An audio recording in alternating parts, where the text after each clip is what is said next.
भगवान शिव की परम कृपा, परम उदारता, परम दया से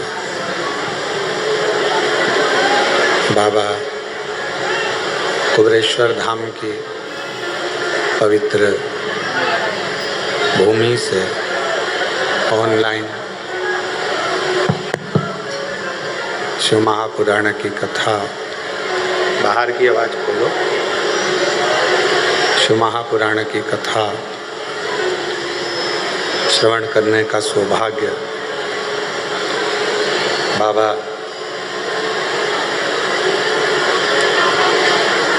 देवाधिदेव महादेव की करुणा से ये पवित्र पावन बाबा कुबेरेश्वर कुबेर भंडारी की भूमि, जहाँ 5 दिवसीय ऑनलाइन शिव महापुराण की कथा श्रवण करने का सौभाग्य प्राप्त हुआ है। कोई पुण्य आप सभी के हैं जो आप लोग कंकर शंकर का पूजन करने के लिए कुबेरेश्वर धाम आए थे, रुद्राक्ष लेने के लिए बाबा कुबेर भंडारी के दरवाजे पर पहुँचे थे और बाबा की कृपा से आप सभी को ये शिव पुराण की कथा यहाँ श्रवण करने को मिल गई। ये शंकर की बड़ी उदारता, बड़ी कृपा।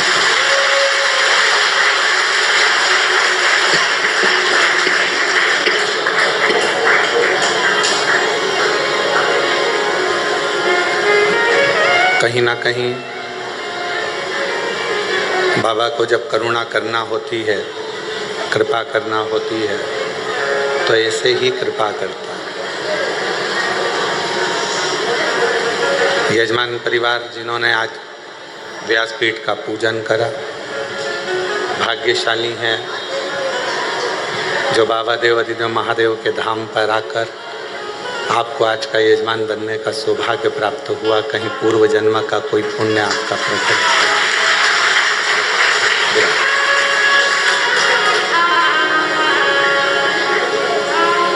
और ये पुण्याई 5 दिवसीय शिव महापुराण की कथा आस्था चैनल के माध्यम से, फेसबुक यूट्यूब के माध्यम से, घर में रहकर, दुकानों पर रहकर, ऑफिस में रहकर इस कथा का लाभ आप और हम सब ले रहे हैं।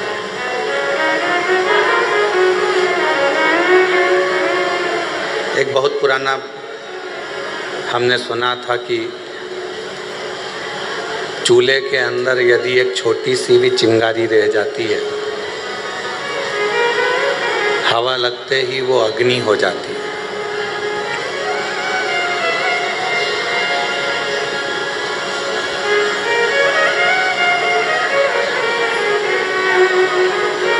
एक छोटी सी चिंगारी बाद में अग्नि का रूप ले लेती है। बस हवा लगी उसमें और उसने अग्नि का रूप लिया।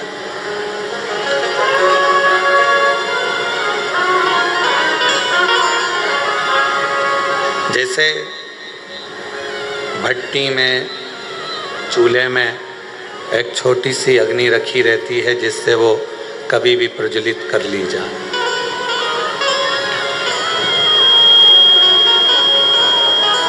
उसी तरह मेरे देवाधिदेव महादेव भी जब पृथ्वी पर भेजते हैं, जन्म देते हैं, माँ के गर्भ से आपका हमारा जन्म होता है। और भगवान देवाधिदेव महादेव जब माता के गर्भ से आपको और हमको जन्म देते हैं, तब एक भक्ति की छोटी सी चिंगारी हमारे अंदर रख देते हैं। और जब हम पृथ्वी पर जन्म ले लेते हैं, कहीं शिव महापुराण की कथा की हवा हमें लगती है तो हमारी भक्ति की अग्नि फिर प्रज्वलित होने लगती है। और वो भक्ति की जो अग्नि है वो पापों को समाप्त करने के लिए तृष्णा को, वासना को, अहंकार को समाप्त करने के लिए होती है।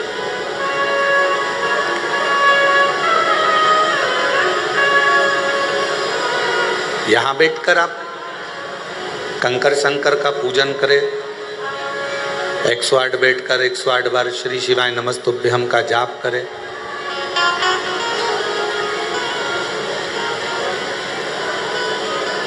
बीच बीच में जलवृष्टि भी होती रही,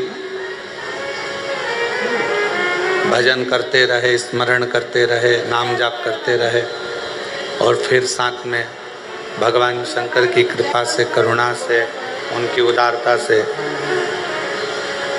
यीशु महापुराण की कथा श्रवण करने को मिल गई।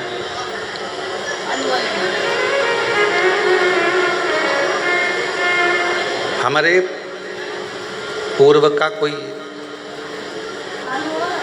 प्रारब्ध होगा, जिस प्रारब्ध के कारण हमको ये सब मिल रहा है। पूर्व का कोई प्रारब्ध होगा, कोई अच्छा कर्म होगा, जिसके कारण बस हमें सनातन धर्म में जन्म मिला, भारत वतन मिला और भगवान देवाधिदेव महादेव की कथा मिली। ये हमारे पूर्व का कोई अच्छा कर्म है।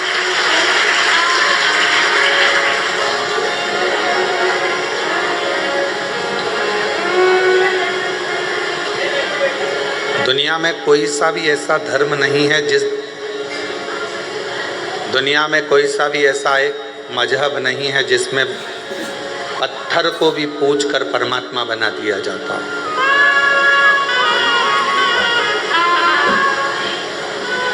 भारत की भूमि पर केवल एक सनातन धर्म ऐसा है, हिंदू धर्म ऐसा है, जो एक पत्थर को भी पूज कर परमात्मा बना देते हैं और परमात्मा की आराधना करते हैं।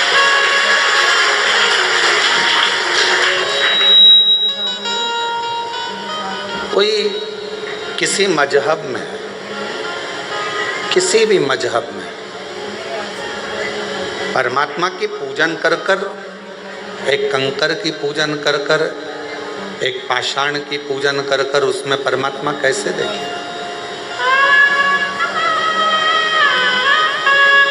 ये बल किसी में भी नहीं। लोग सनातन धर्म की हंसी उड़ाते हैं, हिंदू धर्म की हंसी उड़ाते हैं कि ये तो पत्थर की पूजन कर रहे हैं, नदियों को माता कहते हैं, पशुओं को भी देवता कहते हैं, वृक्ष को भी भगवान कहते हैं, पर्वत को भी भगवान कहते हैं। दुनिया के लोग सनातन धर्म की हंसी उड़ाते हैं। पर दुनिया के लोगों से हम कहें, हंसी ना उड़ाकर आप अपने खुद के मजहब को देखो और हमारे सनातन हिंदू धर्म को देखो। तुम्हारे मजहब में परमात्मा को कंकर से भी नहीं पूजा जाता, उसमें परमात्मा की प्राप्ति नहीं करी जाती। पर हम वो सनातनी हैं जो एक मिट्टी को भी अगर हाथ में उठा लेते हैं तो उसको भी माता कहकर सम्मान देकर उसको अपने मस्तक पर चढ़ा देते हैं। एक मिट्टी को। यहाँ दुनिया के लोग आते हैं, कंकर शंकर की भूमि पर पहुँचते हैं, कंकर बीनते हैं, पूजन करते हैं 5 कंकर की।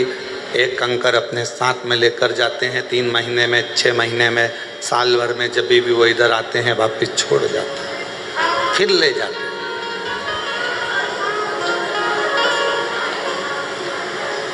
उसमें कोई आपका जो विश्वास है, आपका जो भरोसा है, आपकी जो दृढ़ता है, उस कंकर में शंकर को ढूंढने का प्रयास करते हैं।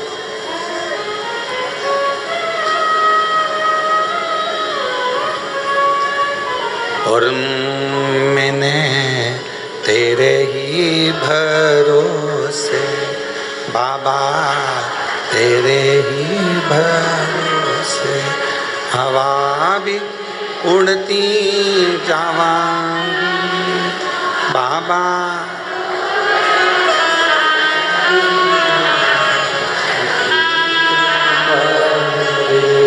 भोले मैं तेरी शंभो मैं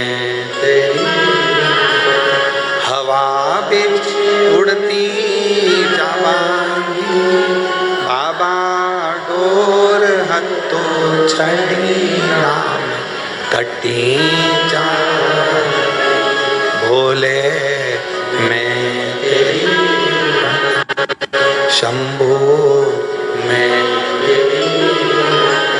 एक भक्ति की चिंगारी हमारे भीतर है और वह भक्ति की चिंगारी ही हमें परमात्मा से मिलाती है। सब शिव महापुराण को नहीं सुनते, सब शंकर जी के मंदिर नहीं जाते, सब कुबेरेश्वर धाम नहीं आते। कौन शिव महापुराण की कथा सुन रहा है, कौन शंकर जी के मंदिर जा रहा है, कौन कुबेरेश्वर धाम जा रहा है, कौन उज्जैनी, कौन विश्वनाथ जा रहा है, कौन गंगा को नहा रहा है, कौन आराधना कर रहा है, साधना कर रहा है। भगवान ने सबको अपने, जिसके हृदय में भक्ति देकर परमात्मा ने भेजा और थोड़ी सी भी हवा उस भक्ति की चिंगारी पर पड़ी, परमात्मा ने उसको खींचकर कुबेरेश्वर धाम की धरा तक बुलाया। भगवान ने बुलाया और वो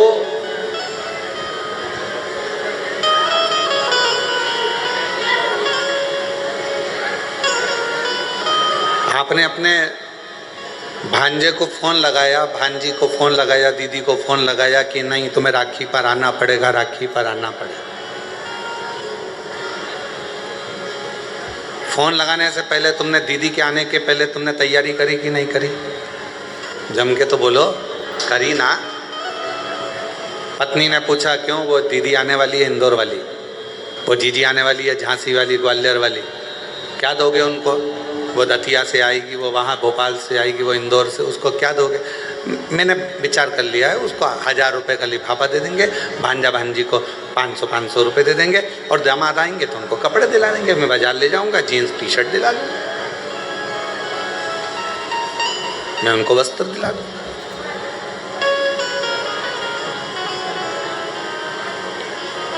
बहन को घर पर बुलाया, भांजे को घर पर बुलाया, उसके पहले तुमने व्यवस्था कर ली देने की। उसी तरह कुबेर भंडारी जिसको बुलाता है कुबेरेश्वर धाम पर, उसको देने की व्यवस्था पहले कर लेता है कि इसको मुझे क्या दे, मुझे क्या प्रदान करना है, मैं क्या दूंगा इसको, क्योंकि ये मेरे यहाँ आएगी और खाली अगर चली गई तो 10 जगह जाकर कहेगी हम तो कुबेरेश्वर धाम होकर आए थे, हम तो होकर आए, हमें बाबा ने दिया नहीं, हमको 3 महीने में वापिस जाना था, हमको दिया नहीं। उसके मन में भाव उत्पन्न हो।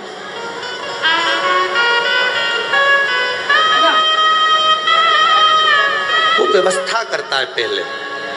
कितने लोग हैं जो भोपाल से इंदौर निकल जाते हैं पर कुबेरेश्वर धाम अंदर तक नहीं आते, और एक दिन ऐसा आता है कि वो कुबेरेश्वर धाम में अंदर तक आ जाते हैं दर्शन करने के लिए। क्यों? बाबा बुलाता तब ना। और तेरी कृपा बिना ना हिले एक भी लेते हैं सांस, कृपा से बखान क्या करूं मैं राखों के ढेर का, चपटी भभूत में खजाना कुबेर का, हे गंगाधर मुक्ति द्वार ओंकार भोले ओंकार आयो शरण तिहार शंभु तारता।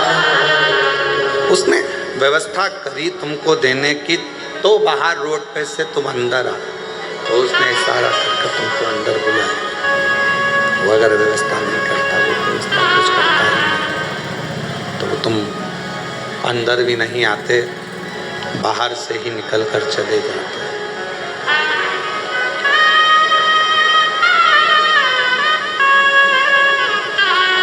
जो आया पहुँचे, बाबा का दर्शन किया, जल चढ़ाया, 108 बार श्री शिवाय नमस्तुभ्यम कहा,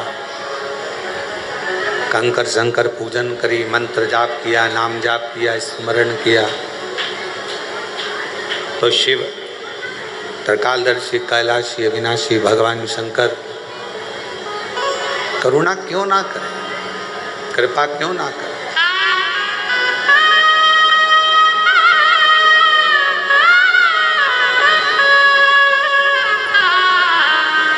फिर शिव करुणा क्यों ना करे। आप कहीं पर भी रहो, जहां तुम्हारी मर्जी पड़े वहां रहिए, घर में, दुकान पर, फैक्ट्री में, मकान में, सर्विस में, नौकरी में, जहां तुम्हारा मर्जी पड़े वहां रहो। कई माताएं कहती हैं, कई भाई कहते हैं कि हम मंदिर नहीं जा पाते क्योंकि हमारी कॉलोनी से मंदिर बहुत दूर है। कई लोग कहते हैं कि हमारी सोसाइटी में मंदिर नहीं है। कोई कहता है हम इतनी बड़ी सिटी में रहते हैं कि वहाँ मंदिर हमारे पास में लगता नहीं। कोई कहता है कि हमारे यहाँ मंदिर तो है पर मंदिर के अंदर जाने नहीं देते।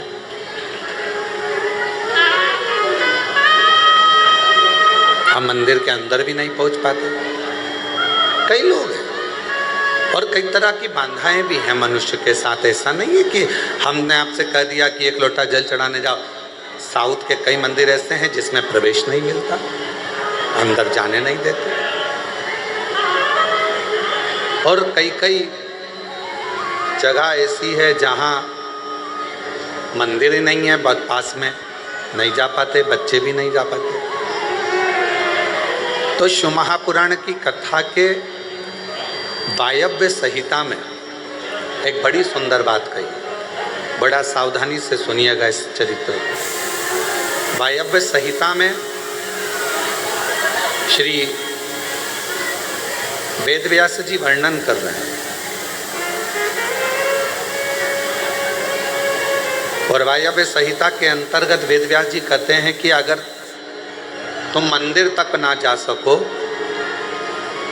तुम शिव पर एक लोटा जल चढ़ाने के लिए अपने नज़दीक के शिवालय में, देवालय में ना जा सकें, कोई मंदिर नज़दीक नहीं है, कोई शिवालय नज़दीक नहीं है, तो वायव्य संहिता में वेदव्यास जी कहते हैं कि अपने घर में यदि बेलपत्र का वृक्ष है, बेलपत्र का छोटा सा भी अगर पौधा है, तो उसमें थोड़ा भी जल आप प्रतिदिन चढ़ा रहे हो तो समझ लेना कि 12 ज्योतिर्लिंग में आप जल चढ़ा रहे हो। 12 ये वायव्य संहिता कर। मान लो मंदिर नजदीक में नहीं है, बीमारी बहुत ज़्यादा है, तकलीफ बहुत ज़्यादा है, और कहा हमने कथा में सुना है कि जल चढ़ाने जाना चाहिए, तो वहाँ बेलपत्र का अपने गमले में एक छोटा सा पौधा लगा, छोटा सा, और छोटा सा पौधा लगाकर उस पौधे की परवरिश करो, जल चढ़ाओ। जब वो पौधा बड़ा हो जाए तो किसी बगीचे में जाकर, कहीं शिवालय में, देवालय में, कहीं पर एकांत में उस पौधे को लगा दो।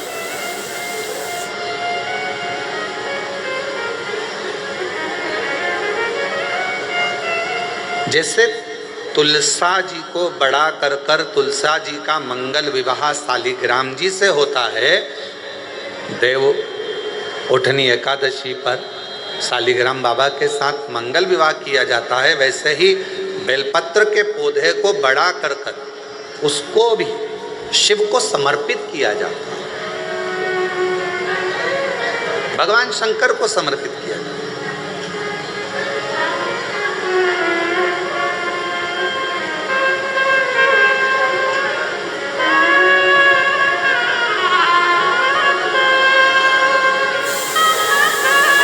पर उस पौधे को पहले आपको बड़ा करना पड़ता है। पहले जैसे बेटी को बड़ा करते हैं और फिर उसका कन्यादान करते हैं, बेटी को बड़ा कर कर कन्यादान देते हैं, उसी तरह से बेलपत्र के पौधे को बड़ा कर कर उसकी आराधना साधना कर कर फिर उसका दान दिया जाता है।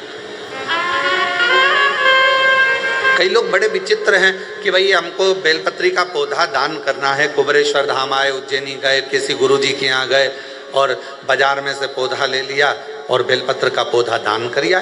उसको कम से कम थोड़ा समय अपने घर में तो रखो।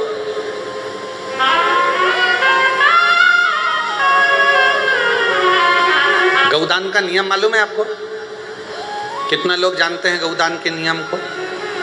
गौदान का नियम होता है, कई लोग बेटी के विवाह में गाय दान करते हैं, कई लोग कोई शांत हो जाता है तो 12वें में 13वें में गाय दान करते हैं ना, गौदान करते हैं। तो उसका नियम क्या है? गौदान का नियम होता है कि गाय को अगर दादा परदादा के लिए दान कर रहे हो, वो चले गए, शांत हो गए, उनके 12वें में, उनके 13वें में, उनके 1 महीने के बाद अगर आप दान कर रहे हो, 12वें 13वें में दे रहे हो, या कन्यादान बेटी का कर रहे हो, उसमें गौदान कर रहे हो, या तुम्हारा मन हुआ का गौदान करना है हमारे पूर्वजों, तो पहले उस गाय बछड़े को अपने घर में रखकर उसकी सेवा करना पड़ेगी 1 रात्रि 2 रात्रि, उसके बाद गौदान करो। पहले उसकी सेवा तो करो।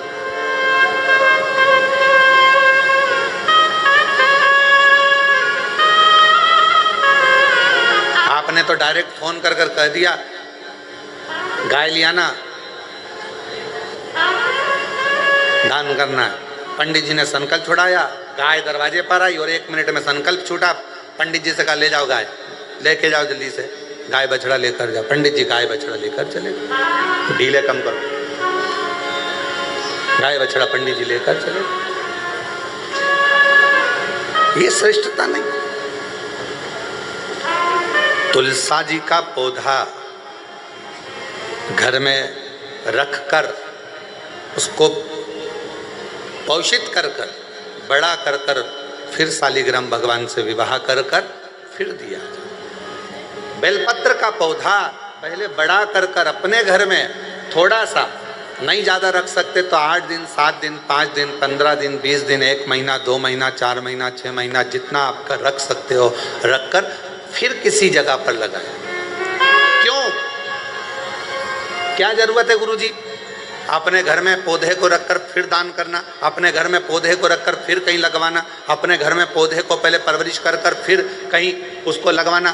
कारण क्या पड़ता है? कारण एक है, वायव्य संहिता शिव महापुराण की कहती है, अगर हमने किसी बेलपत्र के पौधे को अपने घर में रखकर 5 दिन 7 दिन 1 महीना 15 दिन 6 महीना उसको परवरिश करा तो हमारे घर का कितना भी नेगेटिवता, कितनी भी हमारे घर में कुछ भी गंदा हो रहा है, कुछ गलत हो रहा है, कोई गलत हो रहा है, कोई झूठ बोल रहा है, कोई पाप कर्म हो गया हमारे घर में, इस भूमि पर जिसमें हम रहते हैं उस घर में एनर्जी अगर नहीं है तो आपने उस पौधे को अपने घर में रखकर उसका परवरिश कर कर 15 दिन 7 दिन 1 महीना 2 महीना 6 महीना 8 महीना जितना तुम्हारा मन कर जाए, 1 दिन 2 दिन जितना मन कर, उसके बाद पौधे को कहीं लगवा। क्यों? वो हमारे घर का पूरा गलत जो भी विचार होंगे, गलत सोच, गलत विचार, गलत ऊर्जा वो पौधा ग्रहण कर लेता है। बेलपत्र का पौधा अपने अंदर उतार लेता है। बेलपत्र का, और बाद में फिर वो बेलपत्र के पौधे को हम ले जाकर कहीं रोपित कर देते हैं तो उसकी ऊर्जा हमारे घर पर हमेशा रहती है, हमेशा। कैसे? इसके सत्य प्रमाण क्या हो सकता है? तो सत्य प्रमाण का स्मरण करिएगा। एक गाय को 5 दिन 7 दिन 9 दिन 15 दिन अपने दरवाजे से रोटी दीजिए। 9 दिन रोज रोटी दो, 10वें दिन गाय तुम्हारे दरवाजे पर आकर खड़ी हो जाए। बोलो खड़ी होगी कि नहीं होगी? जम के तो बोलो, खड़ी होगी ना। गौ माता को तुमने रोटी दिया, अब गाय रोज आकर तुम रोटी खा रहे, 2 दिन 3 दिन 5 दिन तुमने रोटी दिया तो गाय आकर खड़ी हो जाए। एक कुत्ता को तुम्हारे दरवाजे पर रोटी देना चालू करो, 8 दिन बाद वो कुत्ता तुम्हारे दरवाजे पर बैठना चालू कर देगा। बोलो सही है कि गलत है? जम के तो बोलो, ठीक है। एक पक्षी के लिए 2 दिन 5 दिन 7 दिन अपने घर के छत पर अनाज डालकर देखो, 7 दिन के बाद पक्षी तुम्हारे दरवाजे पर तुम्हारे छत पर आना चालू करेंगे कि नहीं करेंगे? बोलो बोलो, जम के बोलो। पक्षी आ रहे हैं, गाय आ रही है, कुत्ता आ रहा है, किसी को दे रहे हो आप तो वो आ रहा है। उसी तरह जब हम हमारे घर में एक बेलपत्र के पौधे को बड़ा करते हैं और बड़ा करने के बाद उस बेलपत्र के पौधे को तुम कहीं पर भी इंदौर में रहते हो, सीहोर में आकर तुमने लगा दिया, खरगोन में रहते हो, बरहानपुर में जाकर लगा दिया, ग्वालियर में, तुम्हारा मन पड़े तुम अपने घर के आसपास में भी कहीं पर भी उस पौधे को, तुम रहते यहाँ हो 200 मीटर की दूरी पर, 500 मीटर की दूरी पर, 5 किलोमीटर पर, 10 किलोमीटर, कहीं पर भी जाकर उस पौधे को लगा दो। वो पौधा तुम्हारे घर में कितनी भी नेगेटिवता रहेगी, वो पौधा अपने आप तुम्हारे घर की गंदगी को खींचता रहेगा, नेगेटिवता को खींचता रहेगा, कहीं पर भी रहे, किसी भी जगह।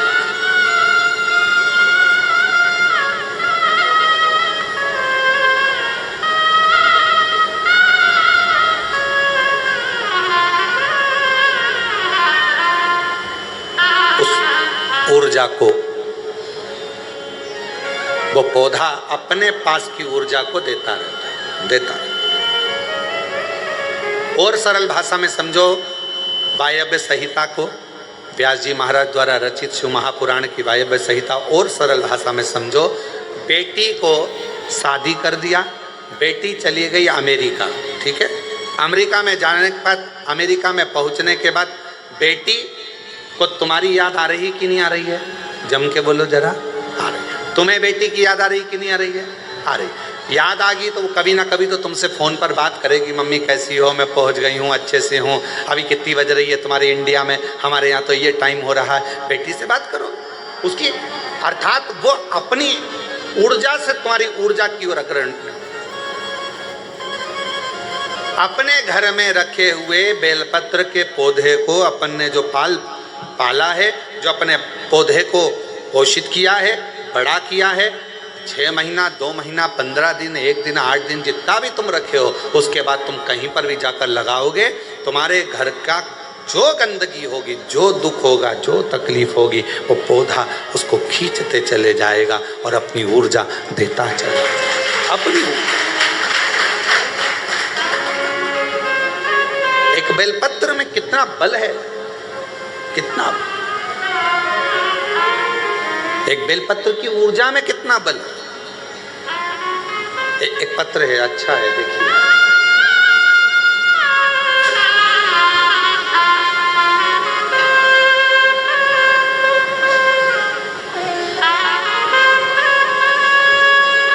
मेरा नाम शिवानी चौहान है। मैं रहने वाली निवासी मनासा जिला देवास से आई हूँ।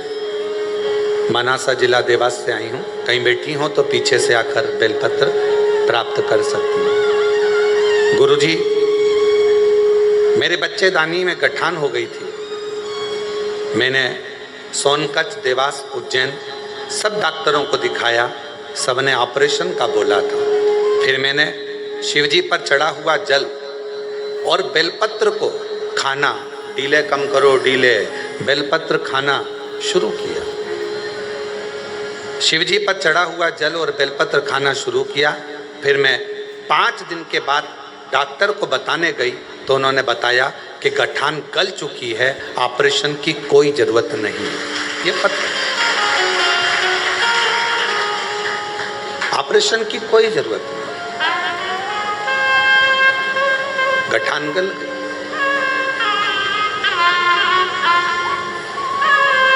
शिव कथा कहती है, शिव महापुराण की कथा कहती है, शिवजी पे चढ़ी हुई, शंकर भगवान पर चढ़ी हुई एक बेलपत्र, आप जब शंकर जी पे चढ़ी हुई बेलपत्र को लेकर अपने घर आते हो, शिवजी पे चढ़ी हुई एक बेलपत्र जब अपने घर पर आती है, भले आपने घर पर लाकर उसे रखा या खाया, 5 मिनट, 2 मिनट, 1 मिनट बेलपत्र लेकर आए, पानी के लोटे में डालकर या जल का पात्र लेकर आए और वो बेलपत्र तुम्हारे घर में पहुंची, 1 मिनट भी अगर शंकर पर चढ़ी हुई बेलपत्र तुम्हारे घर में है तो तुम्हारे घर के हजारों दुख को वो समाप्त कर देती है। एक क्षण के अंदर हजारों।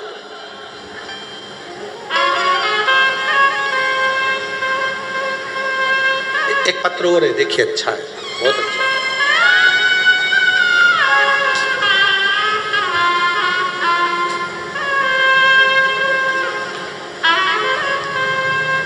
मैं ममता, पति का नाम बंटी, शहर अलीगढ़ में जयगंज की निवासी हूँ।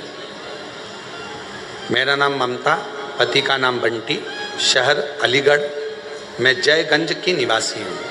कहीं बैठी हो तो पीछे से आकर एक बेलपत्र ले सकते हैं। एक लोटे जल का मैं क्या बखान करूँ।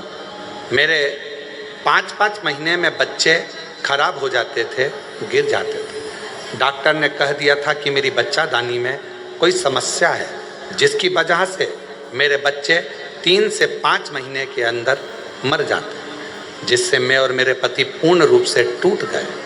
हमारी सब उम्मीदें खत्म हो गई। क्यों? क्योंकि डॉक्टर ने कह दिया था कि संतान सुख नहीं हो सकती। तभी मेरी एक सहेली, एक पड़ोसी ने पशुपतिनाथ व्रत और आपकी कथा के बारे में बताया, तो मैंने पशुपतिनाथ का व्रत करना शुरू किया।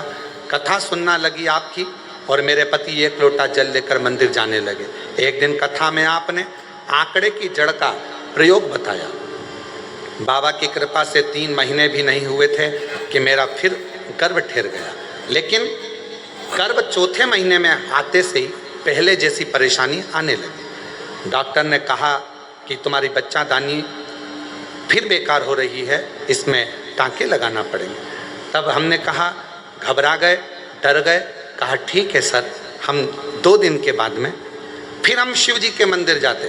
बेलपत्र लाकर खाना प्रारंभ करा, श्रीफल वाला नारियल वाला प्रयोग करा, और फिर वापस हम डॉक्टर के पास जब अल्ट्रासाउंड कराने के लिए गए तो डॉक्टर ने कह दिया कि अब तुम्हें टाँके की ज़रूरत नहीं है, और बाबा ने चाहा तो तुम्हें बच्चा अच्छा हो जाएगा। मैं फिर वापस धीरे धीरे तकलीफ बढ़ने लगी। डॉक्टर के हिसाब से लगा कि बच्चा पूरा नहीं होगा। घबरा गए। तब फिर बाबा की बेलपत्र लाते, अपने पास में रख लेते। ना जाने उस बेलपत्र में ऐसा क्या कि बेलपत्र को लाते से ही दुख कटना प्रारंभ हो गया, और बाबा की कृपा से डॉक्टर भी सोच में पड़ गए। 5 जनवरी 2024 को मुझे पुत्र रत्न की प्राप्ति हुई, जो पूर्ण रूप से स्वस्थ है। ये एक बेलपत्र के अंदर, एक बेलपत्र के बल कितना आ जाए।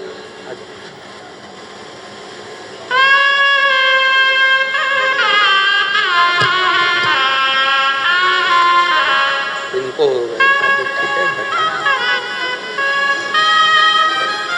ठीक है बेटा, किसके हो गया था? ठीक है, बाबा की कृपा से गठान पूर्ण तरह से बेलपत्र का प्रयोग करने से पूर्ण तरह से ठीक हुई। एक बार जोरदार ताली बजाकर साथ।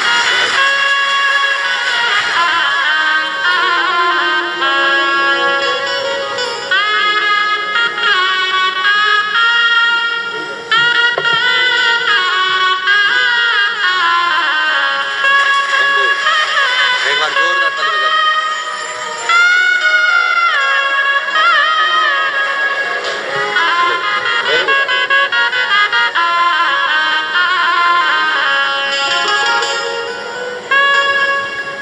जो जैसी कामना लाया वो वैसा ही फल पाया। जो जैसी कामना लाया वो वैसा ही फल पाया।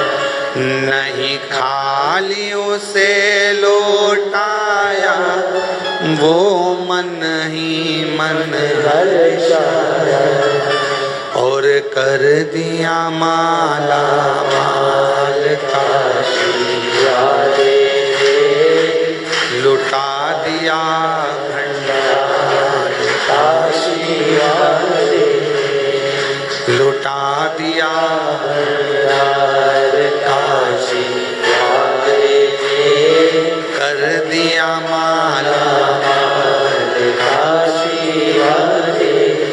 वो शिव है, वो शंकर, वो ओगड़ी, वो दयालु, वो सागर, वो कृपा करने वाला, वो दया करने वाला, वो दया की पूंजी, वो कृपा की पूंजी, करुणा की पूंजी। आप जिस भरोसे से, जिस विश्वास से, जिस आनंद से जिस भरोसे से, जिस दृढ़ता से, जिस आनंद से उसको पूछते हो, उसको भजते हो, उसका स्मरण करते हो, उसको नाम जाप करते हो, उसको पूछते हो, वो उस रूप में आपके सामने आकर खड़ा हो जाता है। उस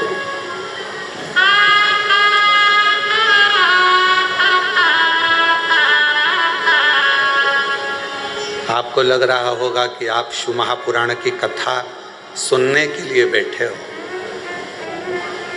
और उसको चिंता हो रही होगी कि आया है तो इसको कुछ ना कुछ देकर भेजना पड़ेगा।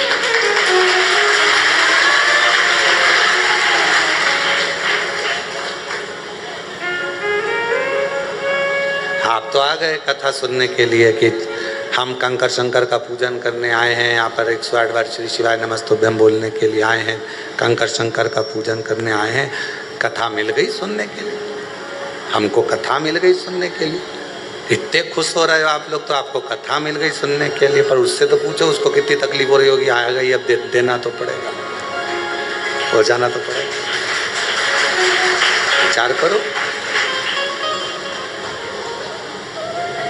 उसको टेंशन है, थोड़ा आया है, देना है इसको कुछ ना कुछ। वायव्य संहिता कहती है कि बेलपत्र का पौधा, बेलपत्र जीवन में एक ऊर्जा प्रदान करता है।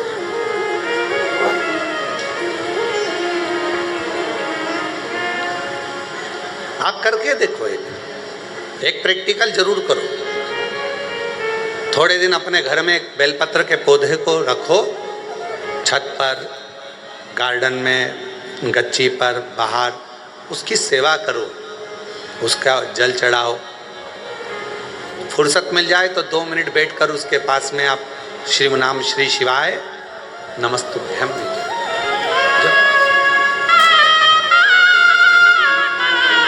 थोड़ी।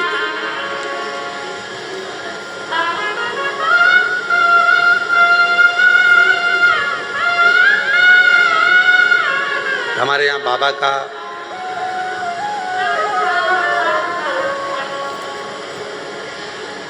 आप लोग जब पीछे ग्राउंड में जहाँ कथा होती है उस ग्राउंड से अगर उधर जाएंगे तो देखेंगे वहाँ बाबा की बेलपत्रियों की एक वाटिका है, और उस वाटिका में आसपास में आप 2 क्षण के लिए बैठकर भी अगर भगवत नाम श्री शिवाय नमस्तुभ्यम का स्मरण करते हैं तो आपको इसमें आनंद की अनुभूति होती है।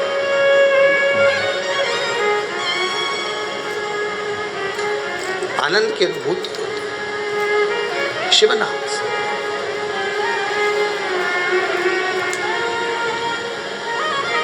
हमारे बाबा का जो पुराना वट वृक्ष है, अभी तो वहाँ के काम चल रहा है, इसलिए आप लोगों को वहाँ अंदर जाने की अनुमति नहीं होती है, तो वहाँ जाने नहीं देते हैं। पर जो पुराना वट वृक्ष है वहाँ पर भी आप कभी जब वहाँ का काम पूरा हो जाएगा तो आप लोग दर्शन करेंगे। जब आप वहाँ पहुँचेंगे, बैठेंगे, वहाँ की ऊर्जा का स्मरण करेंगे तो आपको ज्ञात होगा।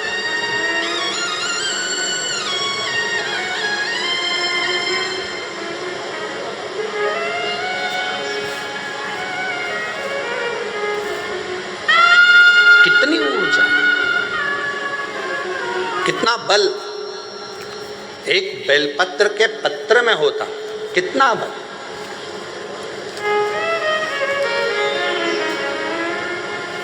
और हम सबसे कहेंगे, जिन मेरी बहनों के हाथ कंपन होते हैं, हाथ कांपते हैं, जिन मेरे भाइयों का शरीर कांपता है, थोड़ा थोड़ा कंपन शरीर में होता रहता है, हम उनको भी कहेंगे, उनसे भी निवेदन करें कि अपने जेब में 2 जेब होती है, एक जेब में मोबाइल रखो मना नहीं है, एक जेब में पैसा रखो मना नहीं, पर एक जेब में आप शिव जी पे चढ़ी हुई बेलपत्र को रखना प्रारंभ करो, फिर आपके शरीर का स्थिरता धीरे धीरे धीरे धीरे अपने आप पाना प्रारंभ करो।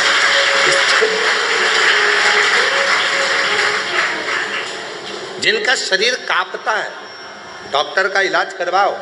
डॉक्टर शिव का एक रूप है, दवाइयाँ लो, गोलियाँ लो, जांचें कराओ, पर साथ में कहीं अगर बेलपत्र का पौधा है, बेलपत्र का वृक्ष है, उस बेलपत्र के वृक्ष की छांव में थोड़ी देर बैठकर, बेल के वृक्ष की छांव में बैठकर श्री शिवाय नमस्तुभ्यम का स्मरण करो। 8 दिन 15 दिन कर कर देखो, 16वें दिन हमको पत्र लिख कर भेजना कि तुम्हारे हाथ पैर कांपने में थोड़ी आनंद हुआ कि नहीं हुआ, ठीक होना चालू हुआ कि नहीं। ऊर्जा, एक बेलपत्र के पत्ती में वो बल होता है, एक बेलपत्र के वृक्ष में वो बल होता है जो सुख प्रदान करता है।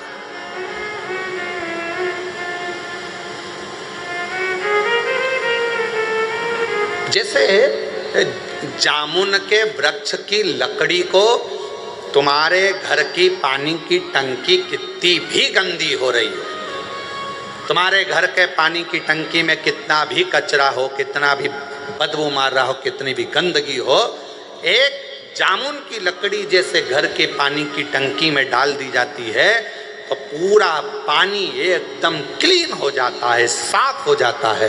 उसी तरह बेलपत्र का एक छोटा सा पत्ता भी हमारे जीवन को ना जाने कितनी सफाइयां कर देता है, कितना पाप कर्म, कितना दुख, कितना कष्ट, कितनी तकलीफ है। एक बेलपत्र का पौधा, एक बेलपत्र का पत्ता हमारे जीवन को आनंद दे देता। भाई अब संहिता शिव महापुराण की कथा कर, एक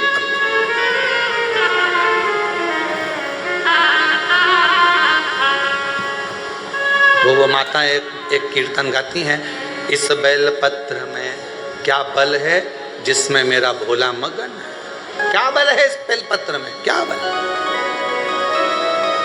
कल हरतालिका तीज रहेगी, 26 तारीख की हरतालिका तीज है। कल पूरा भारत, पूरा विश्व, जगह जगह पर माताएं फुलेरा बांधेंगी। उस फुलेरे का दर्शन करने के लिए भले तुम्हारा व्रत हो चाहे ना हो, पर 5 फुलेरे का दर्शन अवश्य कर कर आओ, अपने जीवन को धन्य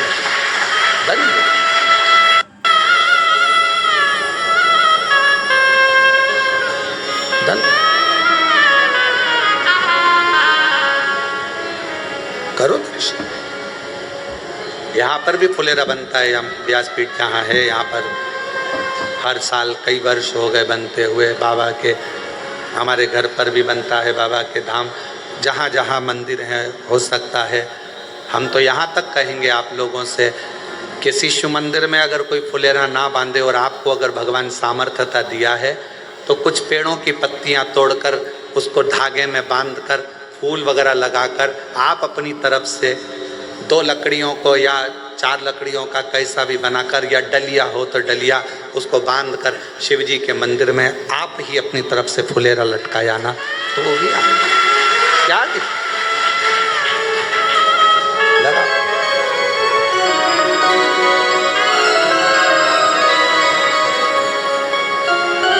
टेढ़ा सा मुकुट सिर पर, वो कहते हैं ना, टेढ़ा सा चंद्र सिर पर रखा है किस अदा से,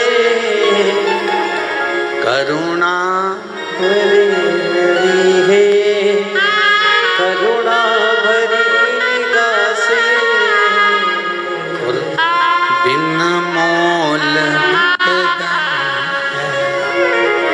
जब से छवि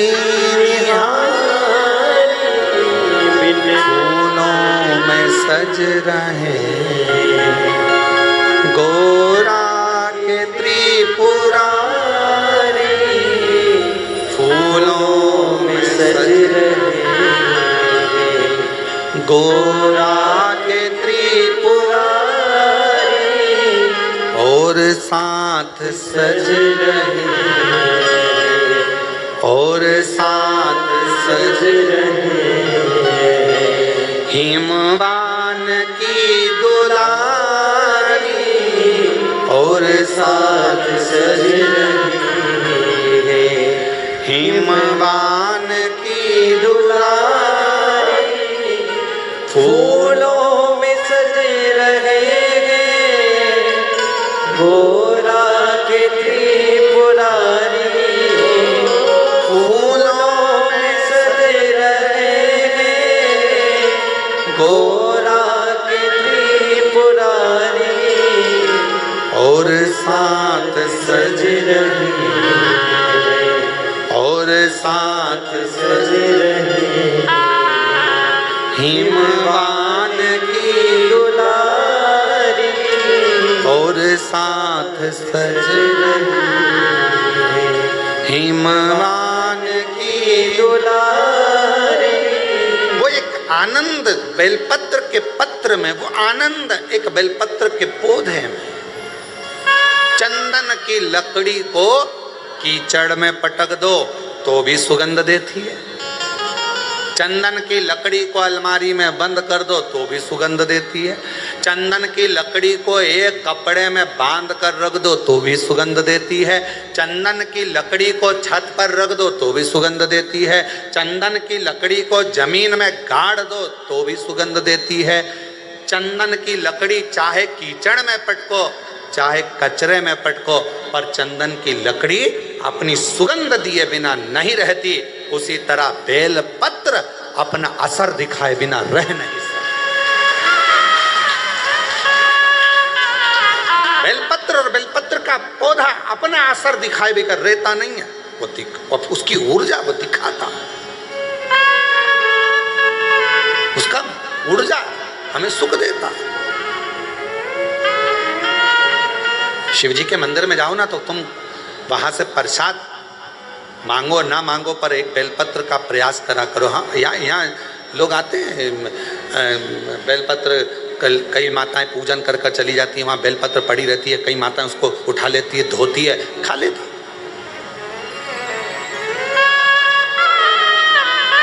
उठा लेती, खाती।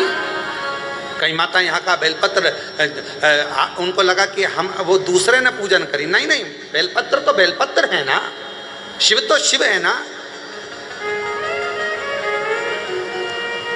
किसी ने कह दिया शंकर जी के मंदिर में कौन कैसा बेलपत्र चढ़ा कर गया, कौन की क्या कामना थी, शंकर जी को बेलपत्र चढ़ा कर गया, वो बेलपत्र हम उठा कर लिया है, खा लिया तो कोई कष्ट तो, अरे कौन ने कहा कष्ट? बेलपत्र अपना असर दिखाता है, कोई भी चढ़ाए, कैसा भी चढ़ाए। चलो तुम जाओ बेलपत्र के हाथ में, लोग कह रहे हैं वो बेलपत्र हमारे ऊपर असर करेगा कि नहीं करेगा। हम एक बात कहते हैं, 10 का नोट या तुम एक काम करो 500 का नोट, कोई मुर्दे को जलाने के लिए शमशान में गए और चलते चलते शमशान के पास में 500 का नोट की गड्डी मिल गई तुमको, 500 के नोट की गड्डी, 50,000 रुपए तुमको मिल गए और तुमने वो उठा लिए। अब वो नोट निकाल कर चाय वाले की दुकान पर जाकर पूछना, भैया हमें शमशान से मिला था, चलेगा क्या? चलेगा कि नहीं चलेगा?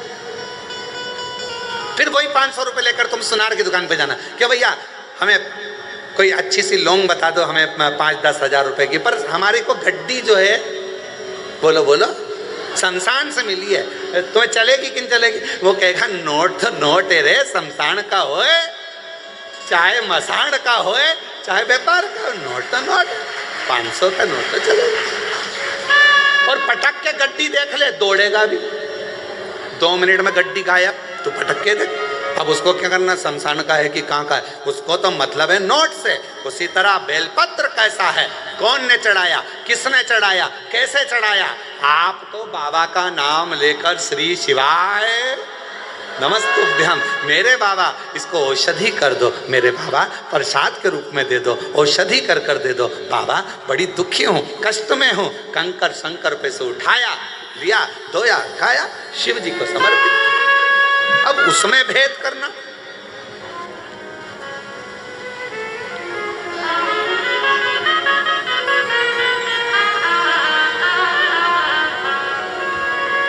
नोट तो नोट है, चाहे वो शमशान में हो, चाहे वो मकान में हो, चाहे वो बंगले में हो, चाहे वो झोपड़े में हो, नोट अपना काम अपनी जगह का।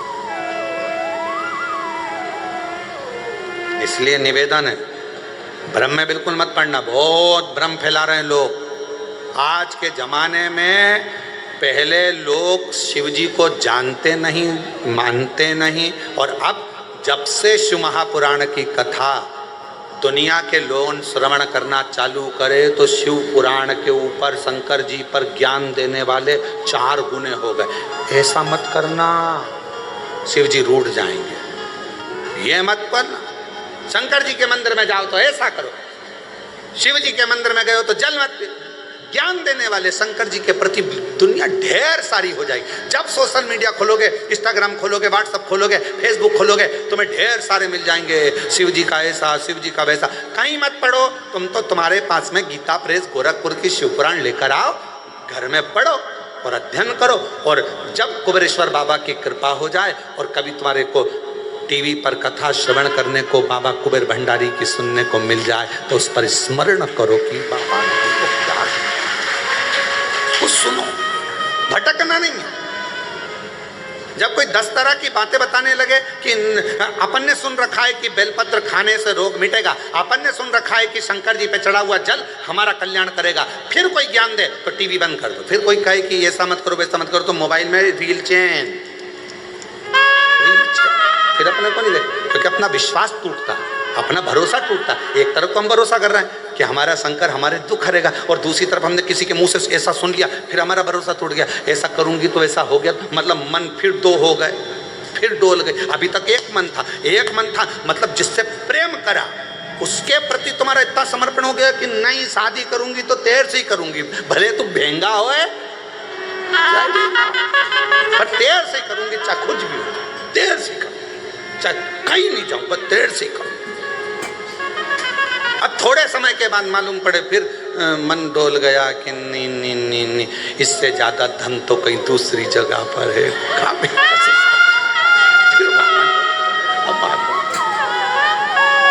अब निकल मन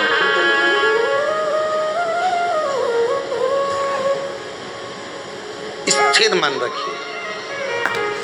हमने कुबेरेश्वर बाबा के मुख से हमने शिव महापुराण की कथा को श्रवण करा है और हमने उनके मुख से सुना है कि जल पीने से दुख कटेगा। ये इतने पत्र, एक पत्र और अच्छा है,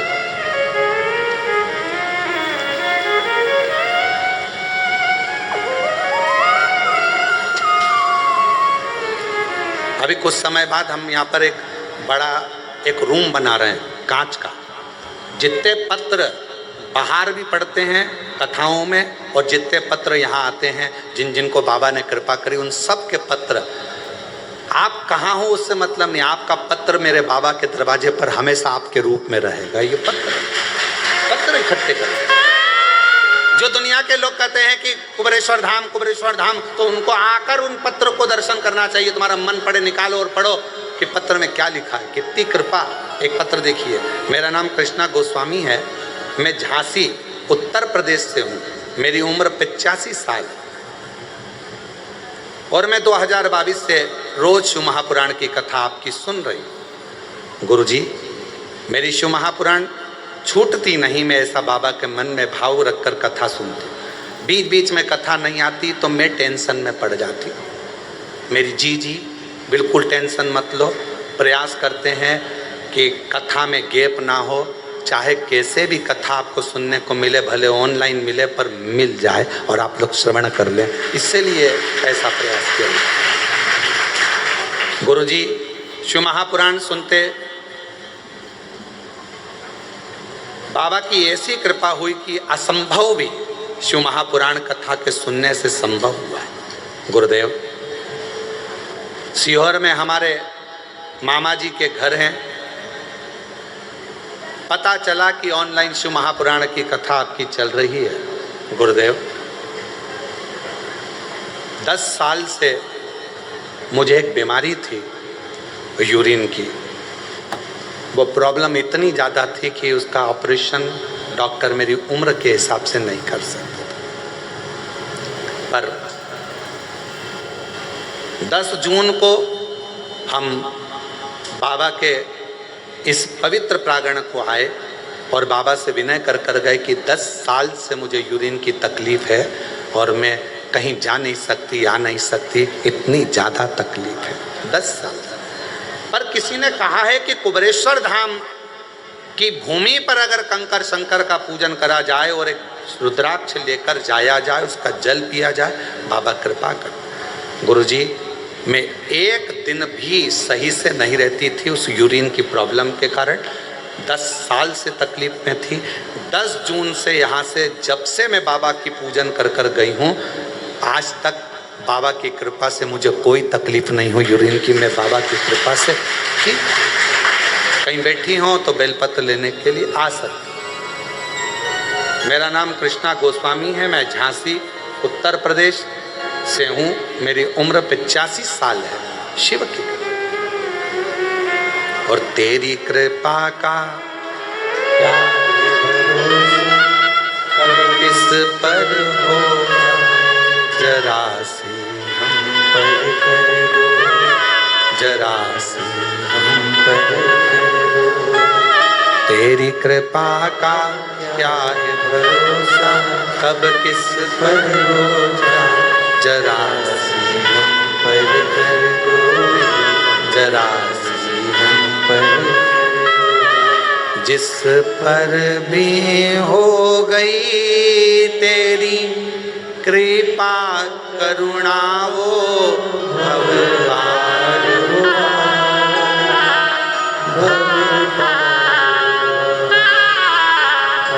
पकड़ लेना।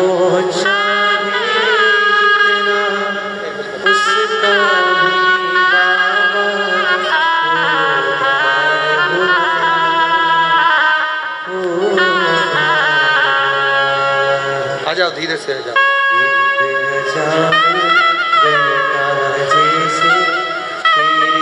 मन को जरा सी हम पर कर दो, जरा सी हम पर कर दो। तेरी कृपा का क्या है भरोसा, कब किस पर हो जाए, जरा सी हम पर कर दो, जरा सी हम पर कर दो। जिस पर भी हो गई तेरी कृपा करुणा, वो भगवान हुआ, भगवान हुआ। पापी हो चाहे जितना, उसका भी बाबा वो उद्धार हुआ, वो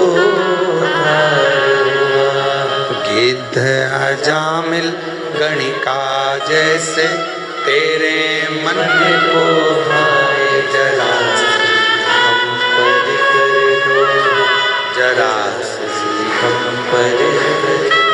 जैसे चंदन की लकड़ी को कहीं पर भी दबा दो, चंदन की लकड़ी भले कीचड़ में पड़ी हो पर वो अपनी सुगंध देती ही देती है। उसी तरह बेलपत्र कैसा भी हो वो हमको फल देता ही देता है, उसका आनंद हमारी जिंदगी में सुख प्रदान करता है। इसलिए तेरे डमरू की धुन सुन के मैं काशी नगरिया हूँ। तेरे डमरू की धुन सुन के मैं काशी नगरिया, तेरे डमरू की धुन सुन के मैं काशी नगरिया हूँ। तेरे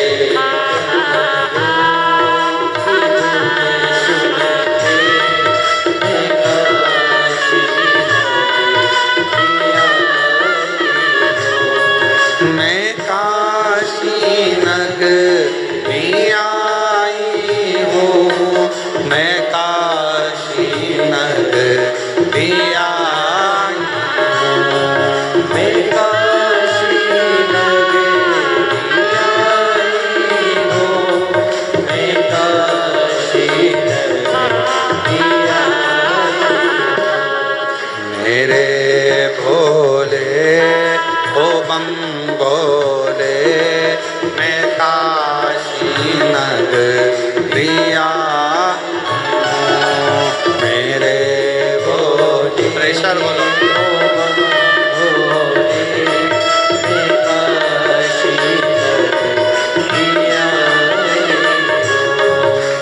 रे बोले ओ बम बोले मैं काशी नगरी आई हूँ। मेरे भोले ओ बम भोले मैं काशी नगरी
ओ बम बम भोले मैं काशी नगरी आई हो, मैं काशी नगरी आई हो, मैं काशी नगरी आई हो, मैं काशी नगरी आई हो, मैं काशी नगरी आई हो।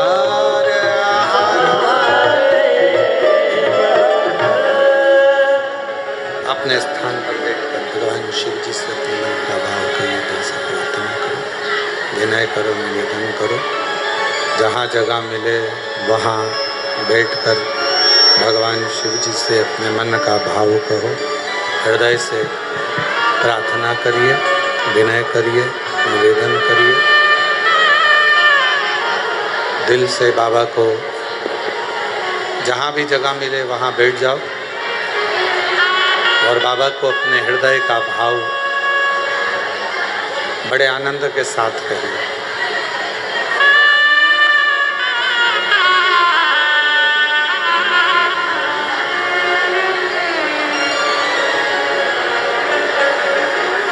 शिव जी को आनंद से प्रार्थना करिए।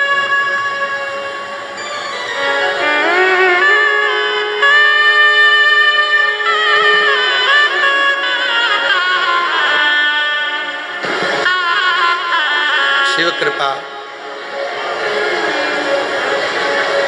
भगवान देवाधिदेव महादेव, भगवान शंकर, करुणा सागर, दया सागर भगवान शिव, ओगड़दानी बाबा से अपने मन का भाव बड़े आनंद के साथ हृदय से करिए, प्रार्थना दिल से निवेदन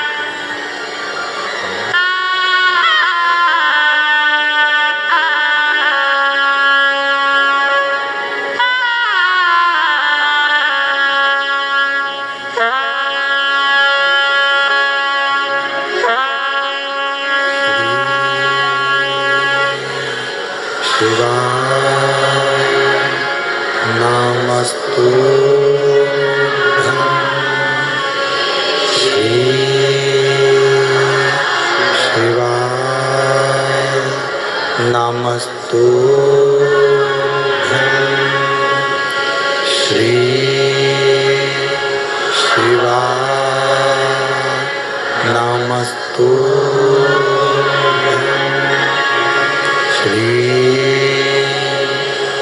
शिवाय नमस्तुभ्यं श्री शिवाय नमस्तुभ्यं। भोला सब दुख काटो, ओ भोला सब दुख काटो, शिव शंकर जपो तेरी माला, भोले बाबा जपो तेरी माला, भोला सब दुख काटो, ओ भोला सब दुख काटो। वेश मंगलकारी, वेश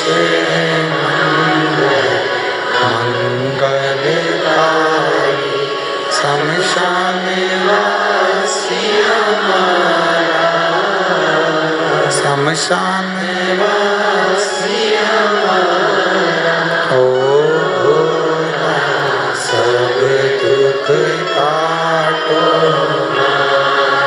ओ भोला सब दुख काटो।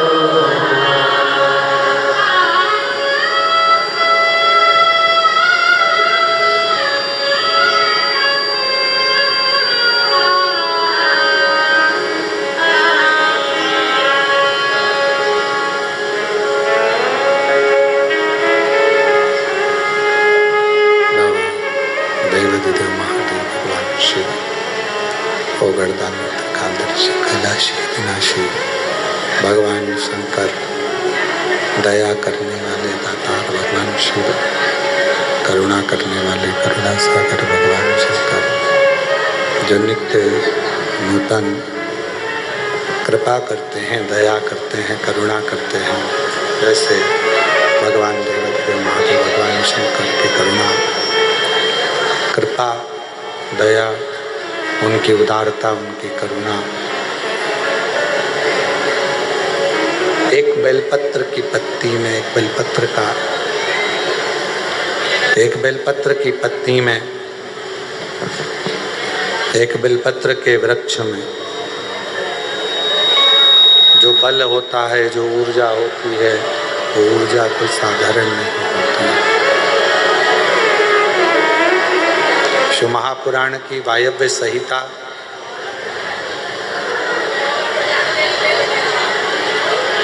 आप और हमको ये उपदेश देती है, ये बताती है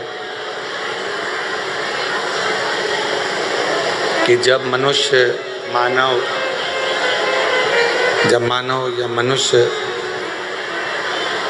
किसी भी विघ्न में, किसी भी तकलीफ में, किसी भी कष्ट में घिरता है, तब उस समय पर उसको बेलपत्र के वृक्ष की छांव एक बल देती है, एक ऊर्जा देती है। एक बल देगी, एक ऊर्जा देगी।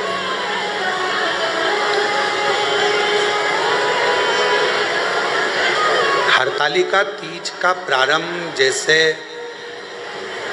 माँ पार्वती जी बाल्यावस्था में थीं,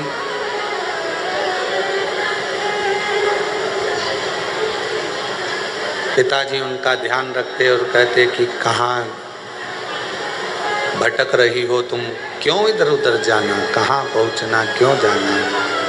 तब पार्वती जी ने एक गुफा के अंदर, पार्वती जी ने, माँ जगत जननी जगदम्बा माता पार्वती जी ने एक गुफा के अंदर, एक कंदरा में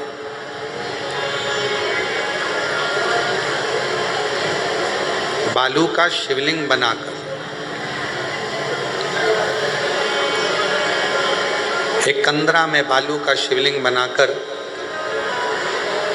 अपनी सहेलियों के साथ में हरतालिका व्रत किया।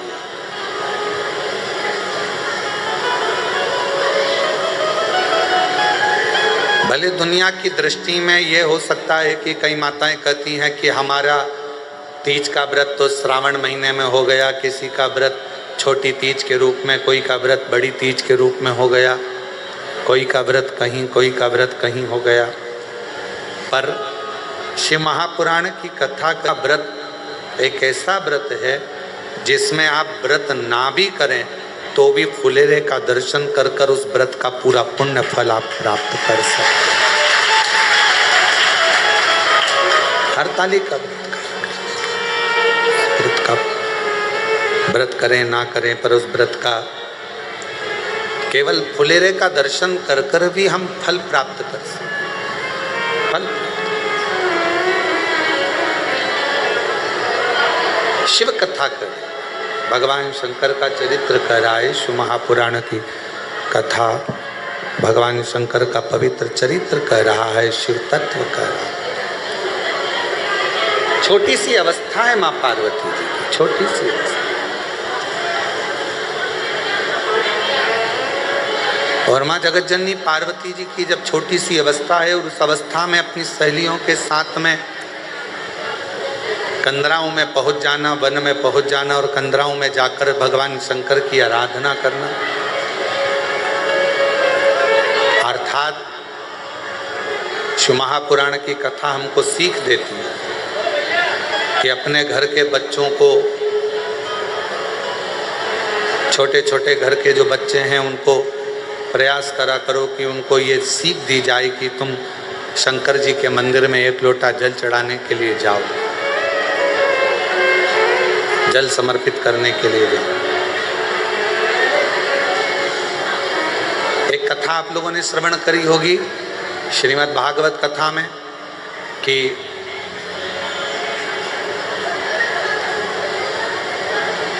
देवता और राक्षसों ने मिलकर मंथन किया।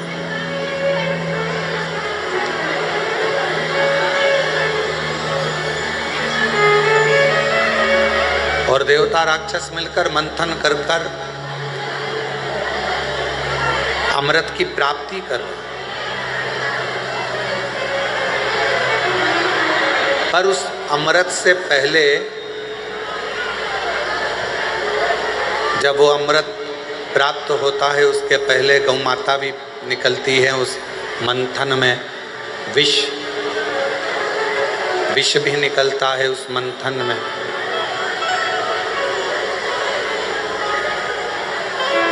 गौ माता भी सभी को, ऋषियों को, गुरुजनों को दी गई। विष निकला, उस विष को भगवान देवादिदेव महादेव को दिया गया, भगवान शंकर को दिया गया। बाहर की आवाज़ बढ़ा दो जिससे चोंगों की आवाज़ दूर दूर तक सुने।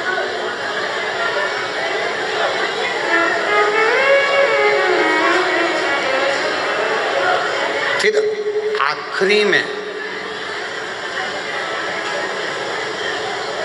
शिव महापुराण की कथा कहती है, फिर अमृत प्राप्त, अमृत। और कितनी बड़ी सुंदर विचित्र कथा है शिव महापुराण में। देवता और राक्षस मिलकर मंथन करे, उस मंथन में बाद में अमृत की प्राप्ति।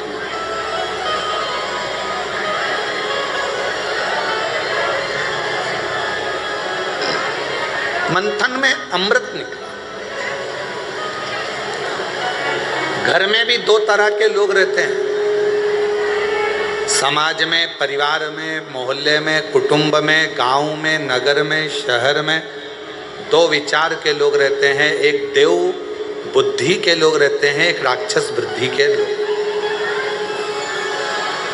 और प्रतिदिन अपने घरों में अपन, हो सकता है कि कोई का स्वभाव क्रूर हो, राक्षस प्रवृत्ति का हो, असुर प्रवृत्ति का हो, थोड़ा क्रोधीला हो, और किसी किसी का स्वभाव एकदम नम्र, देवताओं की तुल्य, गौ माता के तुल्य अच्छा हो, श्रेष्ठ हो, किसी किसी का स्वभाव अच्छा हो। अब इसमें शिव महापुराण की कथा कहती है, भगवान शंकर का चरित्र कथा है, शिव तत्व कथा है, शंकर जी की कथा कहती है। आपस में कितना भी झगड़ा हो रहा हो, आपस में कितनी भी लड़ाई हो रही हो, कितना भी झगड़ा हो रहा हो, पर आखिरी में जैसे मंथन में विष निकला, गौमाता निकली, रतन निकला, माणिक मोती निकले, औषधि निकली, उसी तरह घर में जब क्लेश होता है, एक दूसरे से झगड़ा, सास बहू का झगड़ा हो, बहन भाई का झगड़ा हो, बहन बहन का झगड़ा हो, देवरानी जेठानी का झगड़ा हो, परिवार मोहल्ले में कितना भी झगड़ा हो, पर शिव पुराण की कथा कहती है इन झगड़े में आखिरी में इतना याद जरूर रखना कि सब निकल जाए मन का मेल, तब अमृत जरूर निकलना चाहिए, मतलब एक दूसरे में साझा जरूर, तब एक दूसरे से साझा बनाओ। जेठानी से कितना भी झगड़ा हो जाए ना, देवरानी से कितना भी झगड़ा हो जाए, सास बहू का कितना भी झगड़ा हो जाए, भाई भाई का कितना भी झगड़ा हो जाए, रिश्तेदार का कितना भी झगड़ा हो जाए, मोहल्ले में कितना भी आपस में झगड़ा हो जाए, पर शिव महापुराण की कथा कहती है झगड़ा कितना भी हुआ हो पर बात करना कभी बंद मत करो, भले थोड़ी करो पर बात जरूर। क्यों? कितना बड़ा भी झगड़ा हो उसका अंत बातों से ही होता है। हम क्या करते हैं कि झगड़ा हुआ तो बात करना बंद कर देते हैं, झगड़ा हुआ तो हमने बोलना बंद कर दिया, झगड़ा हो गया तो हमने उसका मुंह देखना बंद कर दिया, झगड़ा हो गया तो हमने बात करना बंद कर दी, मतलब वो फिर बात धीरे धीरे धीरे धीरे बढ़ती जाती और वो झगड़ा फिर आखिरी में बहुत बड़ा घात उत्पन्न करता है, घर को, परिवार को, कुटुंब को, नातों को, रिश्तों को तोड़ देता, तोड़ कितना भी झगड़ा। बात करना कभी बंद मत करो, थोड़ा थोड़ा चर्चा, थोड़ी थोड़ी बातें चलते रहे। कभी सीखिएगा अपने जीवन में, संतों से, साधुओं से, गुरुजनों से, तपस्वियों से, साधकों से, उपासकों से। अच्छा कोई जीवन में कोई गुरु मिल जाए तो उससे सीखने का प्रयास करिएगा।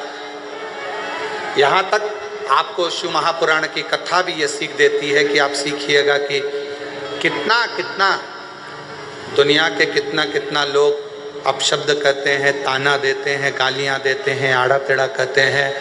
कई लोग अपने अपने फेसबुक पर अपने अपने लेखनी में हर कुछ हमारे लिए हो चाहे बाबा के लिए हो लिख देते हैं, और वो लोग फिर दूसरी बार धाम पर आते हैं। पर हम कभी भी उनसे इस तरह की बात नहीं करते कि तुमने क्या लिखा। हम उनका सम्मान ही करते हैं, उन्होंने जो लिखा अपनी मर्जी से। कभी तो बाबा कृपा करेगा।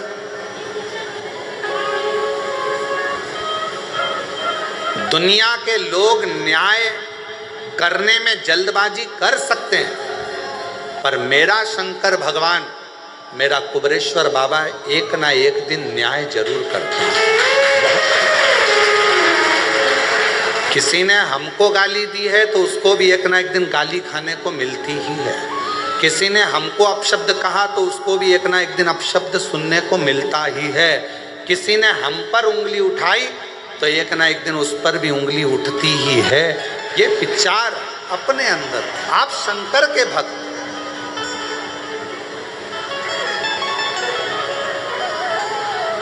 आप विद्वान हैं, आप किसी पर उंगली उठा रहे हो तो एक दिन कोई बड़ा विद्वान आपको भी मिलेगा, आप पर भी उंगली उठाए, फिर उसको भी कोई मिलेगा तो वो भी उंगली उठाए। इसलिए अपने निर्णय को, अपने न्याय को परमात्मा पर छोड़ दो। हम उसके आश्रित। जेठानी ने झगड़ा कर लिया, बात करना बंद कर दिया। देवरानी ने झगड़ा कर लिया, बात करना बंद कर दिया। सास ने झगड़ा कर दिया, बहू ने बात करना बंद कर दिया। बहू ने करा तो सास ने बात, ना, आपस में बातचीत चालू रहने दो। कभी ना कभी ये झगड़ा एक ना एक दिन ठंडा होगा, और जब ठंडा होगा तब फिर आप और दुनिया के लोग फिर एक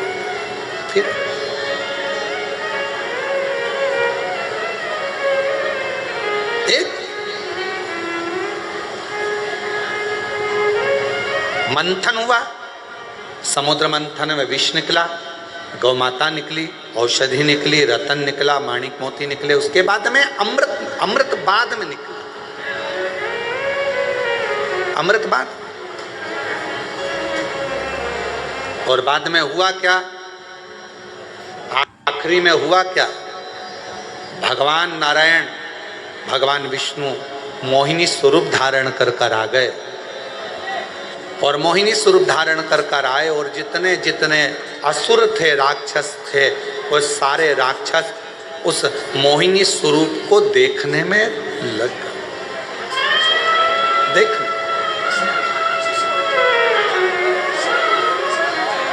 उस मोहिनी स्वरूप। आज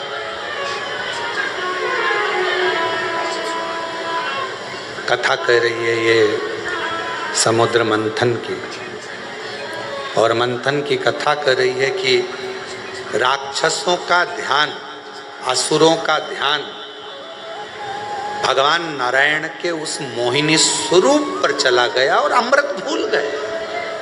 अमृत भूल गए।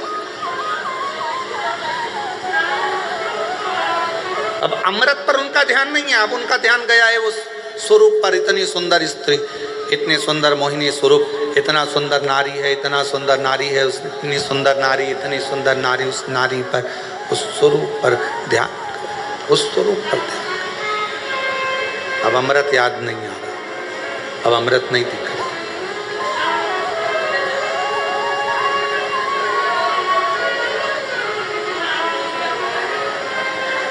जिसकी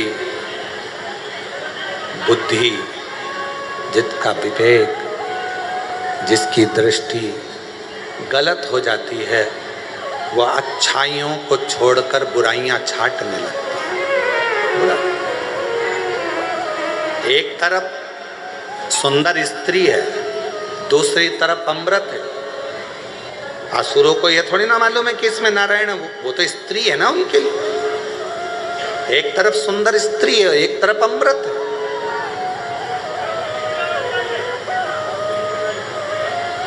अब तुमने इतनी मेहनत करी है, इतना मंथन किया है, इतना सारा मंथन करा तो उसमें अमृत निकला है, तो तुम्हारा ध्यान उस पर अमृत पर जाना चाहिए। 4 बैग होते हैं, 4 बैग हैं। 4 बैग में एक में कपड़ा भरा हुआ है, एक में सामान भरा हुआ है, एक में अपना ओढ़ने का बिछाने का भरा हुआ है, सब सामान रखा है। 4 बैग में से एक बैग ऐसा रहता है जिस बैग में आपका 200-500 1000 2000 रुपये रखे रहते हैं आने जाने के लिए। कोई मोबाइल रखा रहता है, कोई सामान रखा रहता है। तो आप सबसे ज़्यादा ध्यान कौन से बैग का रखते हो? उसी का रखोगे ना जिसमें अपना धन होगा, जिसमें अपना मोबाइल होगा, जिसमें अपना पर्स होगा, जिसमें अपना सामान होगा। ध्यान तो वही आएगा। पर देवताओं ने इतनी मेहनत करी, असुरों ने इतनी मेहनत करी, मंथन कर कर अमृत निकाला, तो असुरों का ध्यान तो उस अमृत की ओर जाना चाहिए था, पर असुरों का ध्यान सुंदरता पर चले गए। बड़ी सुंदरता,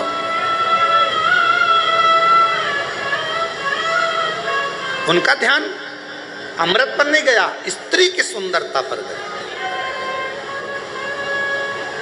जिंदगी में ऐसा मोड़ आता है, व्यक्ति आकर्षण की ओर खिंचता चला जाता है। आकर्षण,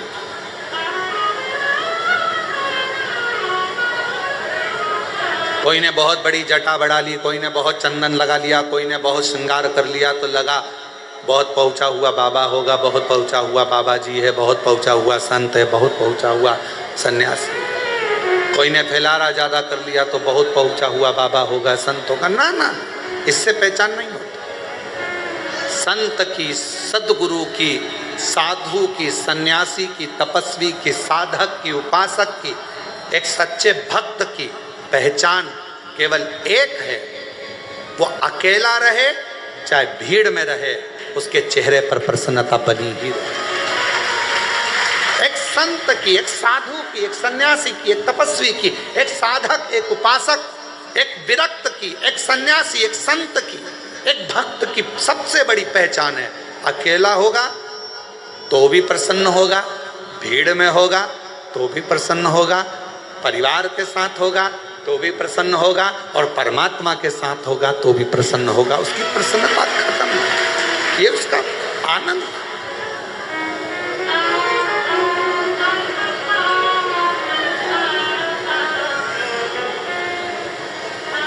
प्रसन्नता।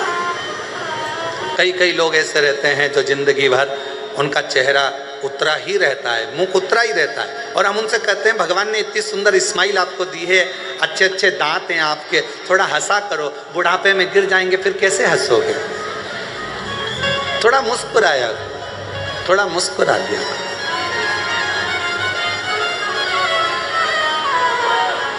आज भगवान ने तुमको अच्छे अच्छे दांत दिए हैं, अच्छा अच्छा चेहरा दिया है, थोड़ी प्रसन्नता, थोड़ी मुस्कुराहट।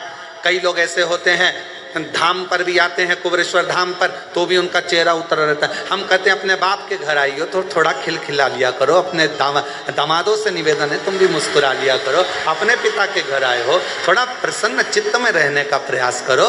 तुम्हारी प्रसन्नता से 10 लोगों को प्रसन्नता होती है। कई लोगों ऐसे हो जाते हैं बेचारे, जब धाम पर आते हैं ऐसा लगता है जैसे खूब मार ठोक के आए हैं। भगवान शंकर जी भी सोचेंगे क्यों आ गई, इससे तो घर पे अच्छी थी, वहीं अच्छी थी। ऐसा चेहरा लेकर बाप के सामने बेटी, बाप के सामने बेटा जब मुस्कुरा कर आता है तो बाप भी मुस्कुराता है, हंसता है, प्रसन्न है। कितना भी दुख है, कल कथा में था, कल कथा सुनी थी, तारकासुर शिव जी को देखकर हंसता है। शिव जी को चिंता पड़ जाती है कि मुस्कुरा रहा है, दुख होने पर भी। कितना भी दुख है मुस्कुराओ, प्रसन्न हो, आनंदित हो, क्यों ना दुख कटेगा। एक पत्र है, अच्छा है, देखिए।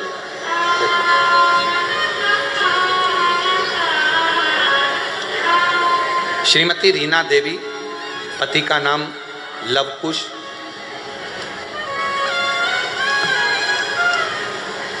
लवकुश सिंह, जैतपुर कला बहा आगरा।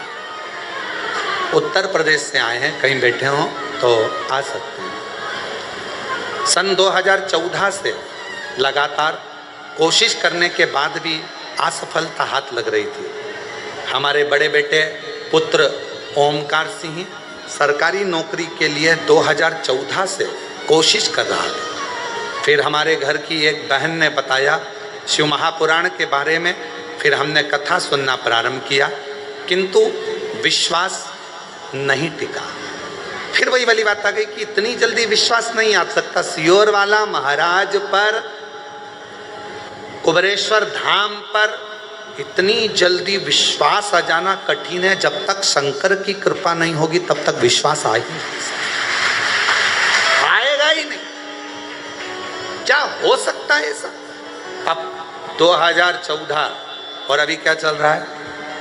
जम के बोलो 2025। हमें विश्वास नहीं आया। हमने सोचा इसी पड़ोसन ना जाने कितने कितने महाराजों का बताते रहते हैं भरोसा।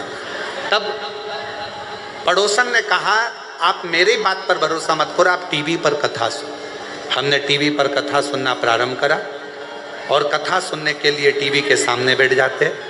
हमारे बेटे से हमने कहा तू अब की बार एग्ज़ाम दे, बाबा करेगा। बेटे ने फिर एग्ज़ाम दिया, उसका नहीं हुआ। बेटे का मन खराब हुआ कि मम्मी हुआ नहीं। मैंने कहा अब की बार पशुपति व्रत कर, शिवजी के मंदिर में जाकर साफ सफाई कर। मेरे बेटे ने शंकर जी के मंदिर में साफ सफाई करना प्रारंभ कर दिया और साफ सफाई करता, पशुपति व्रत करता। आप कहते हो कि मेहनत को 4 गुना बढ़ा।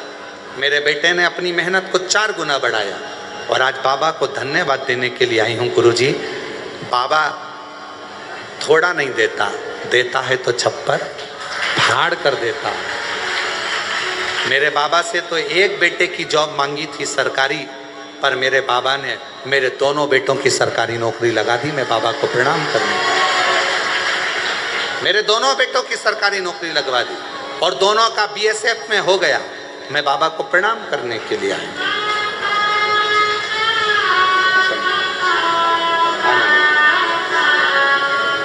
बधाई हो आपको। एक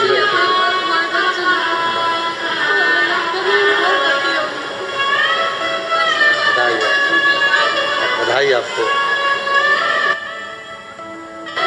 दोनों का बधाई। बहुत अच्छा। शिव का 2 बेटों का एक साथ सरकारी नौकरी लगा। एक बार जोरदार ताली बजाकर शिव।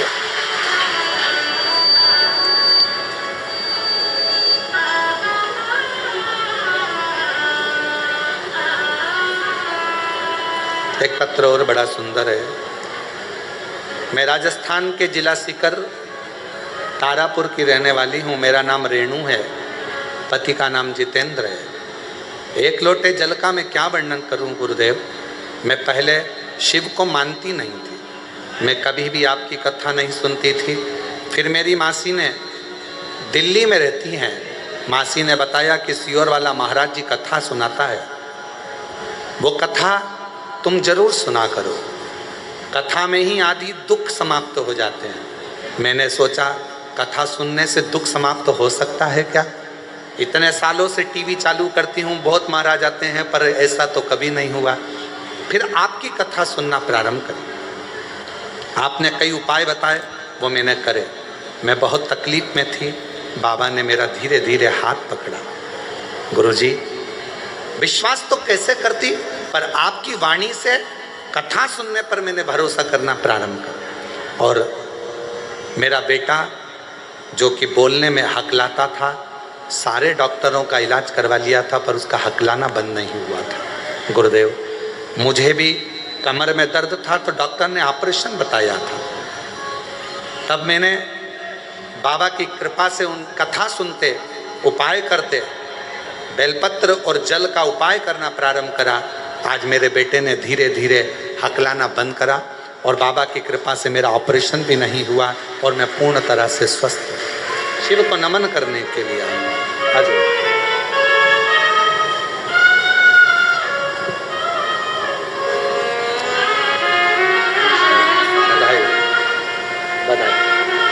बेटे को बधाई।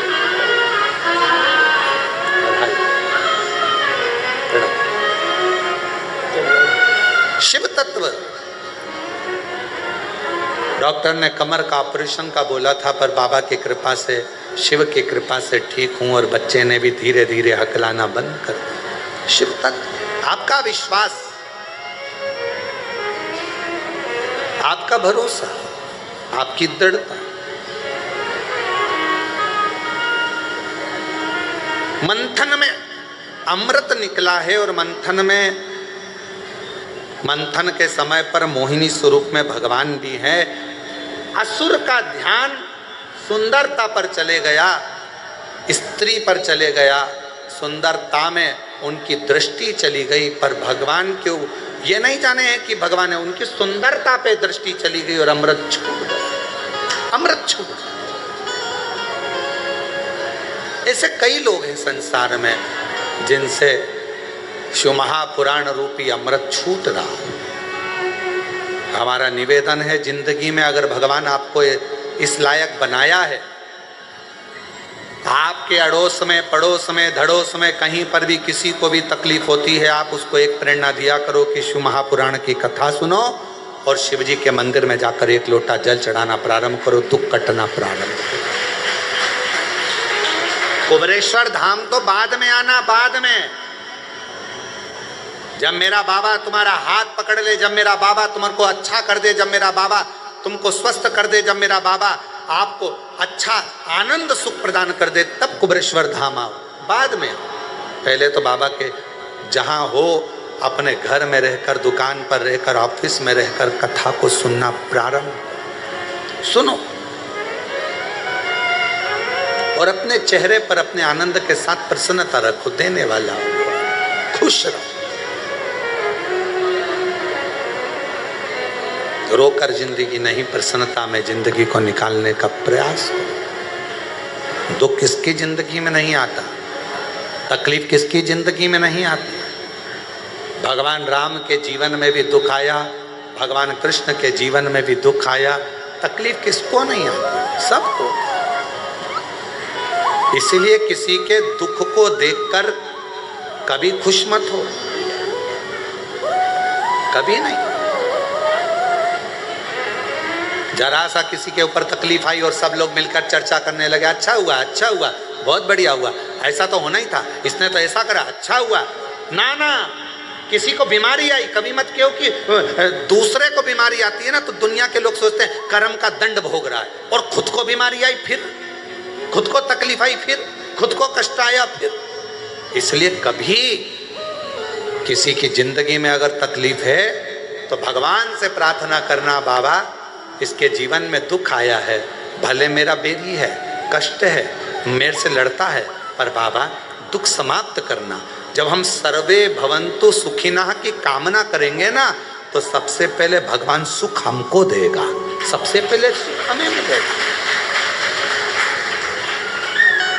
इत्र की शीशी खोलिए, दूसरे पर इत्र लगाइए, सबसे पहले इत्र की खुशबू किसको आएगी? जम के बोलो, अपने।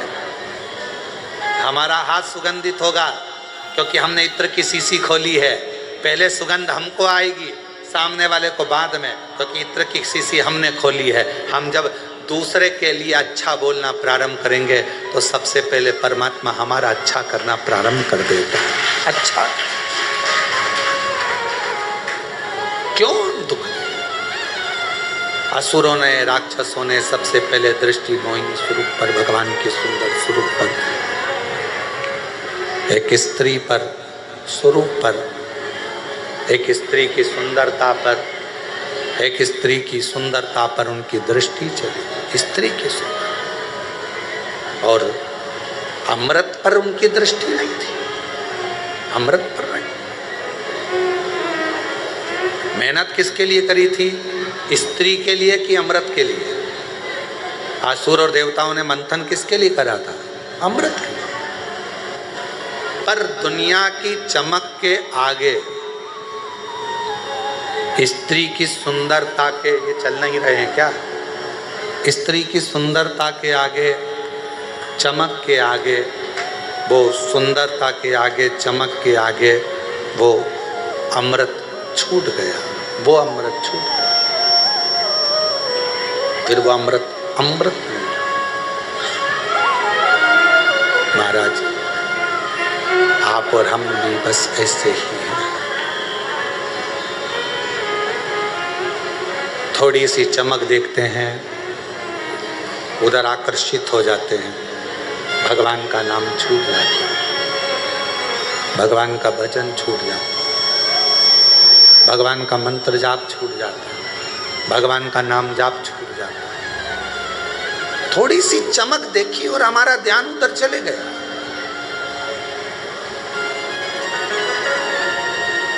ध्यान गया। पर शिव महापुराण की कथा सुनने वाले जो श्रोता है ना, हमने देखा है, बड़े बड़े पंडालों में भी देखा और ये ऑनलाइन कथा में यहाँ कुबेरेश्वर धाम पर भी देखा, पीछे कितना पानी गिर गया, पीछे के लोग कितने चिल्ला लिए, पीछे के लोग क्या कर गए, पर हमने देखा कि तुम एक भी मुड़ के नहीं देखा पीछे की क्या हो रहा। चल कथा चल रही, श्रवण करना है, क्योंकि आप सब इतने चतुर हो गए हो ना कि आपको मालूम है कि सामने देखना है, बिल्कुल ध्यान लगाकर। तब वो पार्वती जी ने एक बार शिव जी से कहा था, एक बेचारा बहुत दुखी था, तो पार्वती जी बोली इस पे करुणा कर दो ना प्रभु। शिव जी बोले करुणा तो कर दूंगा पर ध्यान तो केंद्रित रखे। पार्वती जी बोली तुम सोने की पोटली बांध कर दे दो इसको, सोने की पोटली में थोड़ा बहुत धन होगा, सोने की पोटली में थोड़ा धन भरा रहेगा तो ये उठा लेगा। शंकर जी ने कहा ठीक है, एक काम करता हूँ, ये सोने की पोटली में रास्ते में पटक देता हूँ। जहाँ से वो निकल रहा था वहीं पर सोने की पोटली को शिव जी ने पटक दिया। अब वो इतना चतुर था, वो जाने वाला सोच रहा था कि चलते चलते, उसने थोड़ी दूर पे चलते सोचा रोज तो आँख खोल के चलता था, आज आँख बंद करके चल के देखता हूँ। उसने आँख बंद कर ली और पोटली पार कर कर निकल गया। पोटली पार कर कर गई। शंकर भगवान ने पार्वती जी से कहा देख तू देख ले, मैं तो तैयारी में बैठा था, बस 2 क्षण में देने वाला हूँ और उतनी देर में तो ये भटक गई, उतनी देर में तो मैं तो देने वाला। इसलिए भोले तेरा साथ न छूटे रे, शंभू तेरा साथ न छूटे रे, छूट जाए संसार ओ भोले तेरा साथ न छूटे, ओ भोले तेरा साथ न छूटे, ओ शंभू तेरा साथ न छूटे रे, छूट जाए संसार ओ भोले तेरा साथ न छूटे। बाबा तेरा साथ नहीं छूटना चाहिए, तेरी कृपा दृष्टि मुझ पर बनी रहे, तेरी करुणा तेरी दया मुझ पर बनी रहे, इससे ज्यादा कुछ नहीं चाहिए। साथ ना छूटे, तेरा साथ, तेरी करुणा। शिव असुरों का ध्यान सुंदरता पर चले गया, अमृत छूट गया। आज दुनिया की सुंदरता में लोग फंसे हैं, शिव नाम छूट रहा है। किसी ने कहा वहां चल चलो हम तुम्हारा काम करवा देंगे, वहां से तुम्हें फायदा हो जाएगा। कहीं जाने से फायदा नहीं होगा, फायदा एक ही जगह से होगा, आपकी मेहनत से, आपके परिश्रम से, आपकी लगन से, और आपके घर के पास में जो शिव मंदिर है उस पर एक लोटा जल चढ़ा कर तुम्हें फायदा। अपनी मेहनत करो। नौकरी पर नहीं जाओगे तो कोई तनख्वाह देगा क्या? अरे जम के तो बोलो, तनख्वाह काट लेगा, तनख्वाह नहीं देगा। दुकान पर नहीं जाओगे तो कमाई होगी क्या? नहीं होगी। घर में सोते रहे, दुकान बंद, नौकर उस दुकान को जीन कर चले गए।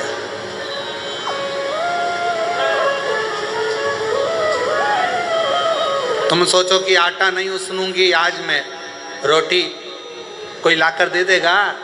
अरे जम के तो बोलो नहीं। गाड़ी वाला गाड़ी से वहाँ छोड़ देगा, पर अंदर आने के लिए तो अपने पाँव पे ही चलना पड़ेगा।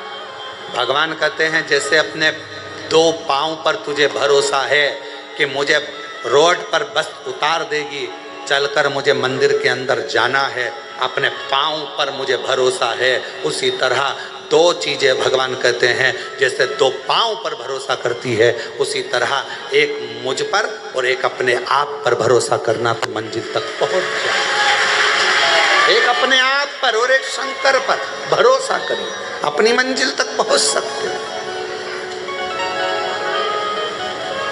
और महादेव नमन चरणों में स्वीकार कीजिए, सबका किया है मेरा भी उद्धार कीजिए, उद्धार कीजिए। है त्रिपुंडधारी, है त्रिशूलधारी, है त्रिपुंडधारी, है त्रिशूलधारी। चरणों में तेरे बाबा जी पावन है चारों धाम, चरणों में तेरे बाबा जी पावन है चारों धाम। तेरी देव करते वंदना पूजे हैं सीताराम, तेरी देव करते वंदना पूजे सीताराम। हो जाए पूरी कामना, हो जाए पूरी कामना, उपकार कीजिए, सबका किया है मेरा भी उद्धार कीजिए, उद्धार कीजिए। है त्रिपुंडधारी, है त्रिशूलधारी, है त्रिपुंडधारी, है त्रिशूलधारी। बाबा सबका कल्याण करा है, मुझे क्यों छोड़ दिया, क्यों छोड़? बैठा हूँ बड़ी आशा से तेरे दरबार में, बैठा हूँ बड़ी आशा से तेरे दरबार में। आज क्यों रोए बेटा बाबा तेरे संसार में, आज क्यों रोए बेटी बाबा तेरे संसार में। सबका किया है तूने, सबका किया है तूने, मेरा हे बाबा तूने सबका उद्धार किया है, मेरा भी तो उद्धार कीजिए, उपकार कीजिए। है त्रिपुंडधारी, है त्रिशूलधारी, है त्रिपुंडधारी, है त्रिशूलधारी। बाबा तू करुणा सागर, तू करुणा सागर। हम जानते हैं मेरे शंकर, मेरे शिव, जब हमारा खुद का शरीर हमें सुख नहीं दे सकता तो दुनिया क्या खाक सुख देगी। जब हमारा खुद का शरीर हमें सुख नहीं दे सकता तो दुनिया क्या खाक सुख देगी। विचार तो करो, कभी आँख दुखती है, आँख तकलीफ देती है, कभी हाथ दुखे, हाथ तकलीफ दे, कभी घुटना दुखे, घुटना तक। ये तो अपने हैं ना, दूसरे के हों तो चल जा। लोग कहते हैं बहू ने तकलीफ दी, लोग कहें मोहल्ले के लोग गालियाँ देते हैं, लोग कहते हैं दुनिया के लोग अपशब्द कहते हैं। अपना शरीर अपने को सुख नहीं दे रहा तो दुनिया से क्या आस लगाओगे। जब अपना शरीर अपने सुख नहीं दे सकता तो दुनिया क्या खाक सुख देगी। कभी आँख दुखे, कभी सिर दुखे, कभी भेजा दुखे, कभी कान दुखे, कभी मुंडा दुखे, कुछ पाँव दुखे, कभी कमर दुखे, कभी पीठ दुखे। ये तो अपना है ना, इसको तो नहीं देना चाहिए। तू तो मेरा है रे, तू तो मेरा पाँव है रे, मुझे दुख क्यों दे? मेरी आँख है रे, काहे को दुख देता है? मेरा कान है रे, काहे को दुख देता है? तू तो समझे नहीं मेरी आज दशा समझता है? तू मेरा सिर है रे, क्यों बार बार दुखता है? तू तो मेरा अपना है ना। जब अपना ही अपने को दुख दे रहा है तो दुनिया नहीं देगी क्या? तो दुनिया से क्या आस लगाना? इसलिए एक आस लगाओ, अपना दुख, अपनी तकलीफ। जैसे एक गोली खाने से सिर बंद हो जाता है तो अपना दुख भी श्री शिवाय नमस्तुभ्यम बोलने से समाप्त हो जाता है। दूसरे से क्या आस लगा? कई दुनिया के लोग आस लगा के बैठे हैं। बताओ, हमारा रिश्तेदार हो क्या हमको गाली दे रहा? हमारे अपने हो क्या हमारे साथ सेल्फी ली और हमको ही गाली दे रहा, हमको ही अपशब्द करे? अपने गांव का लोग, अपने शहर का लोग अपने को ही आड़ा टेढ़ा बोल रहा है। जब अपना ही शरीर अपने को निभा रिया तो दूसरे से क्या आस लगाओगे? इसीलिए बाबा पर भरोसा करो। हम तो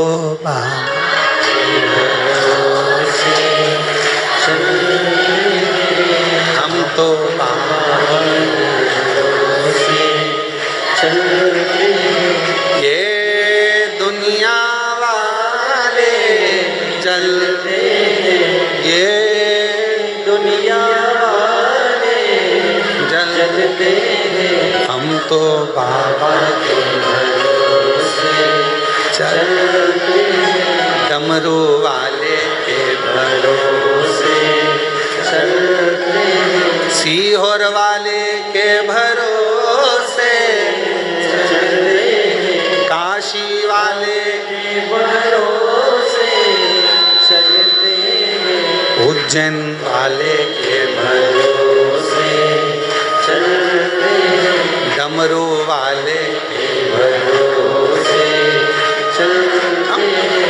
अपन बाबा से आस लगा कर बैठो। मोहिनी पर ध्यान गया, अमृत छूट गया। याद रखना, दुनिया पर ध्यान जाएगा तो अमृत छूट जाएगा। दुनिया के लोग बहुत कहेंगे हमारे साथ चलो, हमारे साथ चलो, हम ऐसा करवाएंगे, वैसा करवाएंगे। नहीं नहीं, हम तो शंकर जी के हो गए, शंकर जी हमारे हो गए। हमें मालूम है बाबा हमारा हाथ पकड़ेगा। थोड़ा समय लग रहा है, दुख कटने में देरी हो सकती है, पर पक्का कहती हूँ एक दिन तो मेरा दुख मेरा शंकर काटेगा।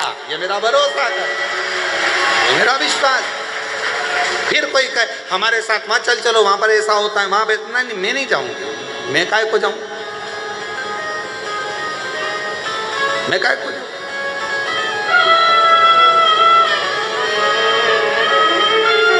क्यों जाऊँ? एक पहले कोई गीत था, वो याद नहीं आ रहा हमको, कि मेरा बाबू छैल छबीला में तो नाचूंगे, मेरा बाबू छैल छबीला, और मेहंदी लगा के महापुर सजा के, मेहंदी लगा के महापुर सजा के, मैं तो अरे बोलो तो, मैं तो नाचूंगी ना, मेरा बाबा। ये शब्द याद रखो, मेरा बाबा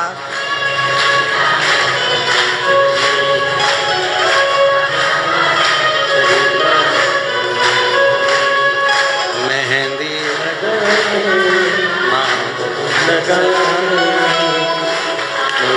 लगा के चूड़ा सजा नाचू, मेरा बाबा। बस ये स्मरण तुम्हारे भीतर है कि मेरा बाबा बैठा है और मेरा शंकर भगवान बैठा है। कहीं नहीं जाऊंगी, मेरे डमरू वाले के दरवाजे पर एक लोटा जल चढ़ाऊंगी। मेरा बाबा छैल छबीला,